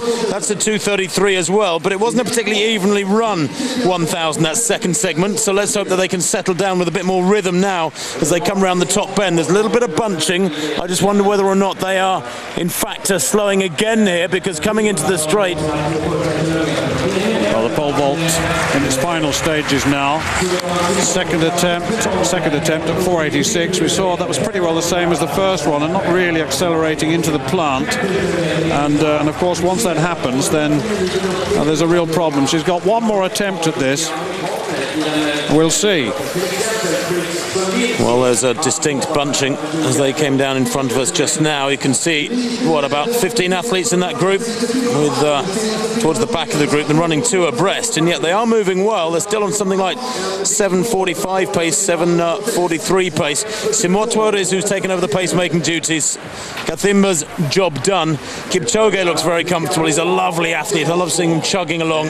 Very compact, good mover. He's got an incredible range, Kipchoge. 3:33 for 1,500 metres. That's him in second place. 26:49 for 10,000. There's very few people who can boast of a range like that, and in between that 12:46 from Rome. 6 years ago now, he's only 25, but 6 years ago he ran 12:46. Yes, when he was 19. Don't forget that he won the world title in Rome, in Paris the previous year when he was 18. Over 5,000 metres. 6 laps to go, and a 64. Oh dear, oh dear. Mid-race, it's all gone awry, and it's sort of undoes so much of the hard work in the early stages. Galen Rupp has moved right up to the back of them. Kisorio is there as well. Gebre Meskel is there too. And they really are close together. When you think that in the early laps they were stretched out single file, if you really don't press on with that pace, then you do lose the opportunity of a really quick time. And I suspect 12:50 is unlikely now. 3 kilometres, remember, we were looking for 7:40 or 7:42. Well, that's about 61.5 second pace, and they've just run a 64.5, so that's interesting. Just saw Kipchoge give Yator a little shove in the back. Yator there, the very compact little fella in blue in second place. Hollis Birmingham of Australia struggling to go with this tempo now as another acceleration goes in, and it's Simotwo who accelerates towards the line, moves wide and lets them race it out. Yator from Kipchoge now in 1 and 2. Right behind them, side by side, Longasiwa and Mbishi. Kipto and Zielinski just towards the middle of that pack. But one does wonder when they're going to kick in any harder. They've gone through 3,000 metres now. And that time at 3,000, 7:45, 7:45.16. Merger has moved well. He's up to about 5th place at the moment. That 3,000 time clearly 4 or 5 seconds outside what was required. But it's nonetheless quick enough to give them a good time here tonight. Remember, the world's fastest time this year was set in the sweltering heat of Doha, way back. It seems a long time ago now, on the 10th of May, was it? And certainly 14th of May, in fact. They come down the straight now with a mile to run. It was at this point in Barcelona where Mo Farah unleashed that final 4 laps in 4 minutes exactly. But here, nobody really seems keen to take it on and commit. And it's a bit of a shame, because we've got a great race in our hands, but when you're led to believe they're chasing quick times, you expect somebody to take on that burden through the middle third of the race and push on. It's still Yato from Kipchoge, but they really are just letting these middle laps click by before gathering themselves for the final surge over the last couple of laps, perhaps. Longa Siwa, looking strong at the moment. In the third place, happy to run the shortest line, is a 12:51 man at best, although he's only run 13:40 this year. It's fascinating when athletes don't come out. And who's that dropping back? It's Kipchoge, I think, dropping right back on the bend there. To a jog almost. No, Kipchoge is still there. It's Ebuya, who dropped right back from the pack quite dramatically. The world cross-country champion this year, remember, in Bydgoszcz in Poland. And they come down in front of us with 3 laps to run. Still, 10 or 11 men in there. Rupp just struggling to stay with his pace at the moment. Solinsky looking strong. Now, don't let's forget, when he ran that 26:59 10,000 back in May, his last 800 was 1:56. Solinsky more than capable on his day of matching the Africans. Pitkamaki, 5th round, javelin. Down in, 4th place at the moment. Needs something much better than 80 metres, and that is better. That's certainly better. His best so far is 80 metres and 50. There was a real look of determination there. He really walloped that. And that was much better, and that has taken him into the lead. 84 metres and 41. And so Andreas Torkelsen has a little bit to do, and all of a sudden the former world champion has found a little bit of form. Well, nobody found the urge to push the front. They've got 2 laps to run now in this 5,000 metres. Kipchoge just gets his nose back in front again. Murga in second place has remained relatively anonymous to this point, has Murga. They're still not lapping quickly, are they? Closely bunched, 2, 4, 6, 8 men now away. And nobody is committed as yet. Although, as I say that, so Kipchoge just begins to lengthen his stride. Murga in second place. Solinsky looking strong, going with this, almost chopping his stride there at the back of that group. Lap and a half to run, and Solinsky in 7th place. Now, how many of these Africans in front of him can he get past and finish in front of? Here he goes, Solinsky, surge past 1, surge past 2, 3, into 4th place. Great running this from the American. Kipchoge out in front. Don't discount him, because he's more than capable of leading like this and then kicking away with that flourish that we're so familiar with. But Murga's been dangerous this season. He's had a really good series of runs, with a big win in Oslo, don't let's forget, and in Rome as well. There it is at the bell, a 61 to the bell. Solinsky still there. They go round the bend, the penultimate bend. Kipchoge, Murga, Kiptu, Solinsky. Gebremeskel there in 5th place, and into the back straight. Kipchoge now still stretching them away. Very difficult tactic this, when somebody takes on the lead and then gradually turns the screw, gradually accelerates. You've got to put in a double acceleration to get past them, of course. Murga, though, is a master tactician too. The gap's beginning to appear there. Kiptu in 3rd place. Solinsky will have to drive really hard here through this last 150 to stay with the Africans, because Murga gathered himself on the shoulder of Kipchoge into the straight now. The teeth are gritted for Kipchoge. Eliud Kipchoge, the man who was world champion all of 7 years ago, hasn't got the legs tonight. He glances past at Kiptu, who strides through here, and is he going to get it, Kiptu? It's very tight to the line. Gebremeskel there finishing in 2nd place, I think. Very tight. 12:53 is just outside the world's fastest time, which was Kipchoge's in Doha, 12:51. All of 8 or 10 weeks ago, right at the beginning of this Sangsum Diamond League series. But what a run that was. was. Kiptu taking it. Kipchoge just didn't have the legs. Seemed to be the legs had gone. Look at this. He glances across it to say, how dare you. Solinsky had such a powerful run, but eventually back in 5th place. Kiptu very tight there with Murga. And I think Gabriel Meskel maybe taking 2nd place. Well, 12:53.46 for Mark Koskai Kiptu, to give him his full name, was indeed a personal best and victory. Murga a personal best as well in 2nd place, 12:53.56. The place times will be fabulous. Solinsky surely will have run a personal best in 5th. Andreas Torkelson then back in 2nd place now, needs another big throw. Torkelson's gone ahead, doesn't look good. Body language not good, and the throw isn't quite so good either. And he knows now, that was his 5th round throw, he's got 1 left. Yes, just a little bit more needed.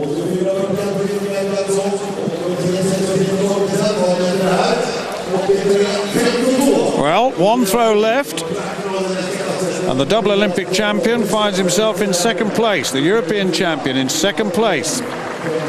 He's very, very good competitor, though. We'll see.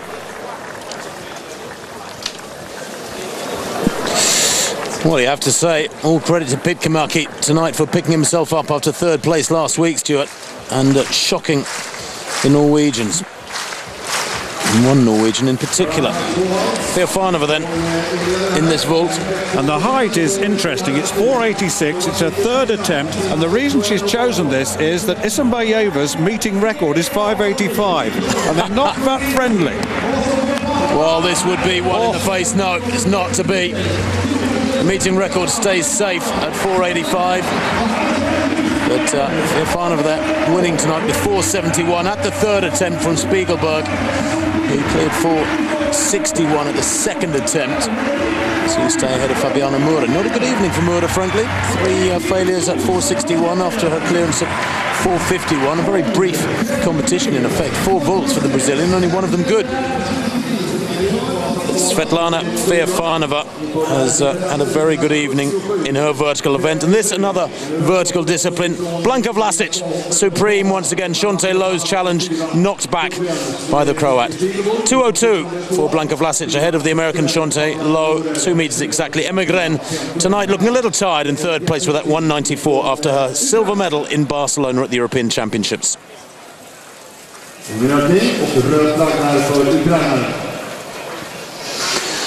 Well, and Vlasic marches on. Look at that total. 20 points in the Diamond League standings. So Shante Lowe's 10. Spencer in 3rd place, way back with 2 points.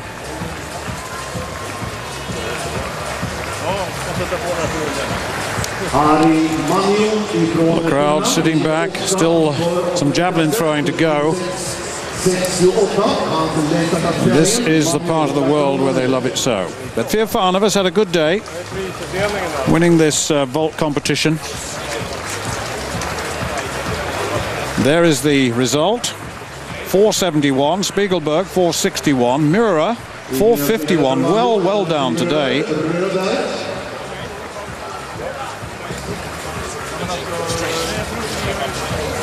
Kate Dennison of Britain, 4.41 in 7th. The British viewers, all the way down to 4.21. Well, there's the point situation. Theofanova closing in on Fabiana Mura. There's 5 points ahead, with Spiegelberg in 3rd, Rogovska in 4th. Rogovska wasn't here today.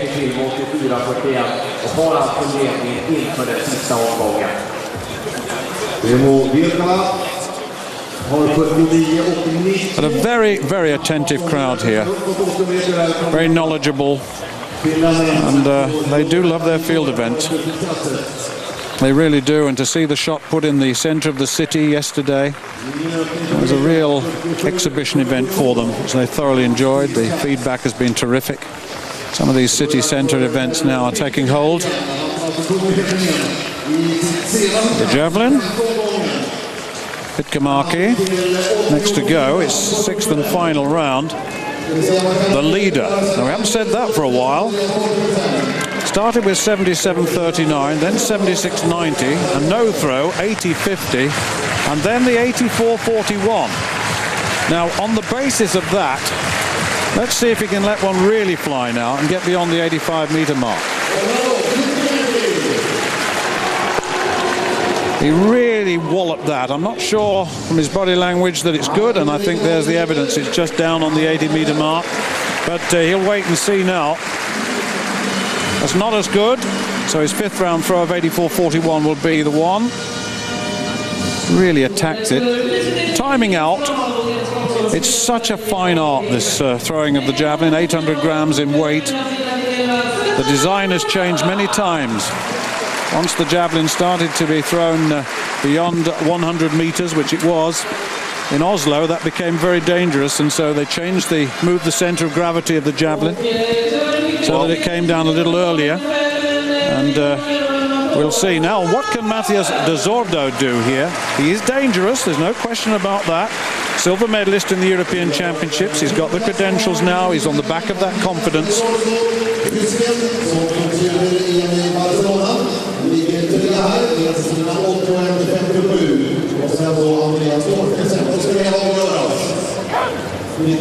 Now then, just two to go. De Zordo and Andreas Torkelson. It'll be a real test of the European champion and of this young fella who is silver medalist in Barcelona. He's had 3 throws over 83 meters this season. A personal best of 87.81. He knows it's there if he can get it right. Like so many, a former European junior champion.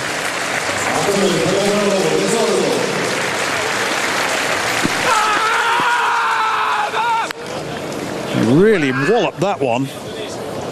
And that's around about 81.5. Not quite the throw that he wanted. His best throw so far, 81.57. In third place, very fast arm. Doesn't quite get the range of the Torkelsons of this world. But he's very powerful, different in stature, muscular. There you go, 3 no throws. That last one recorded as a no throw. Now then, we've seen him in this situation before. He's proved himself. He's Olympic champion a couple of times. And he's got this last throw to finish this competition. Now then, Pitkämäki, 84.41. Torkelson, 83.63. Not enough. Needs a big one. Oh, I don't think so. I don't think so. That is down, way, way down. And so Torkelson, for the first time for a long time, is beaten. And he's in second place. Another little look at that. But Pitkämäki is going to take it.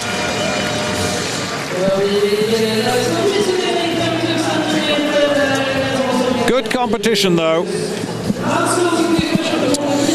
Wasn't it just? Yeah, I'll tell you what, though. I know a lot of betting men would have put their money on Torkelson going beyond Pitkämäki's mark there. He's a wonderful athlete, great competitor in those sort of situations. But maybe the real hunger, the juices of competition were used up too much last week in Barcelona. Great men's 5,000 meters tonight. The place time's very quick indeed, as we'll see now with this. Mark Koskai-Kiptu, 12:53.46, setting a personal best there, along with Gebremeskel Merger in second and third, way below 13 minutes. Kipchoge, 12:54 in fourth. Chris Zielinski, a new personal best, 12:55.53, not far outside Bernard Lagat's US record of 12:54. And Augustin Choge, 8th place, 13:04. Wasn't the night for the Australian Collis Birmingham. He's a much better athlete than that, is Birmingham. Well, it's been quite a night, hasn't it? Well, it has. And Merger, who had another very good run tonight in what was just the last of a supreme series of races, leads the overall standings with 12 points to Bekele 6, Chepkot 6 and Kipchoge on 6, all of them in second place. Well, we finished with a good javelin competition, but remember we had... with Pitkämäki winning that at 84.41. held off the European champion for a change, the former world champion. That'll give him a bit of encouragement because he's not had some good times just lately in competition. Way below par. Slowly but surely putting it right. But it's been the night of the European champions in a way, with Firova winning the 400 meters, Lewandowski winning the 800 meters, Zarodnieva the 3,000 meter steeplechase. They were the first three events and we had three European champions winning. And Bashorn Jackson winning the 400 meter hurdles, 47.65. Janka Vlasic, of course, another European champion, winning the high jump. Nancy Lagat in the 1500, just outside 4 minutes, still can't quite crack that 4-minute barrier. Sally Pearson, 12.57, the Australian in the 100 meter hurdles. Alison Felix, another victory in the 200 meters, 22.41. Federiva in the pole vault. No prizes for guessing whose picture will be on the front pages of finished papers tomorrow. Pete Kamaki making it a very special night for him and his countrymen. How they love their javelin throwing over in Finland. The Diamond League, of course, will continue on its merry way. This is the 11th of the 14, and it has been a perfect night in Stockholm with a number of meeting records. And where there haven't been meeting records, Stuart, the quality of competition has been superb. Tero Pitkämäki, as I pointed out, winning here tonight. And that's javelin distance for Pitkämäki, just to confirm to you once more, 84.41 in round 5. He left it pretty late, winning by less than a metre from the double Olympic champion and European champion, of course, Andreas Thorkildsen's 83.63. Confirmation of the win for the Finn there from the Norwegian Andreas Thorkildsen. Pitkämäki getting that rare victory over the Norwegian Anders Ordo in third place. First three from the European Championships, taking the first three places here in Stockholm, but not in the order of Barcelona. But I guess this stadium empties now. There's the diamond race standings, incidentally, 18 for Thorkildsen, despite that defeat here tonight. Pitkämäki moves up with 4 more points to 8, with Friedrich at 4, and then Wikala behind him. And it's been a great night. I've mentioned the European successes, but of course on the night it was about Tyson Gay beating Usain Bolt. Usain Bolt looked human for a change. There are the winners for both the men and the women, and there were some very, very fine performances indeed. Bashorn Jackson I mentioned, but Tyson Gay, they'll be the headlines tomorrow. 9.84, a meeting record, and there are the Diamond League points. Thorkildsen with 18 overall, Vlasic with 20, and Cantwell in the shot with 20. They're the 3 top scorers thus far, and it's been a very, very good season thus far, and still some way to go. There'll be a fireworks display here. And as this event now moves on to London, August the 13th, don't miss it. From Tim Hutchins and myself, Stuart Story, from the Olympic Stadium here in Stockholm, goodbye.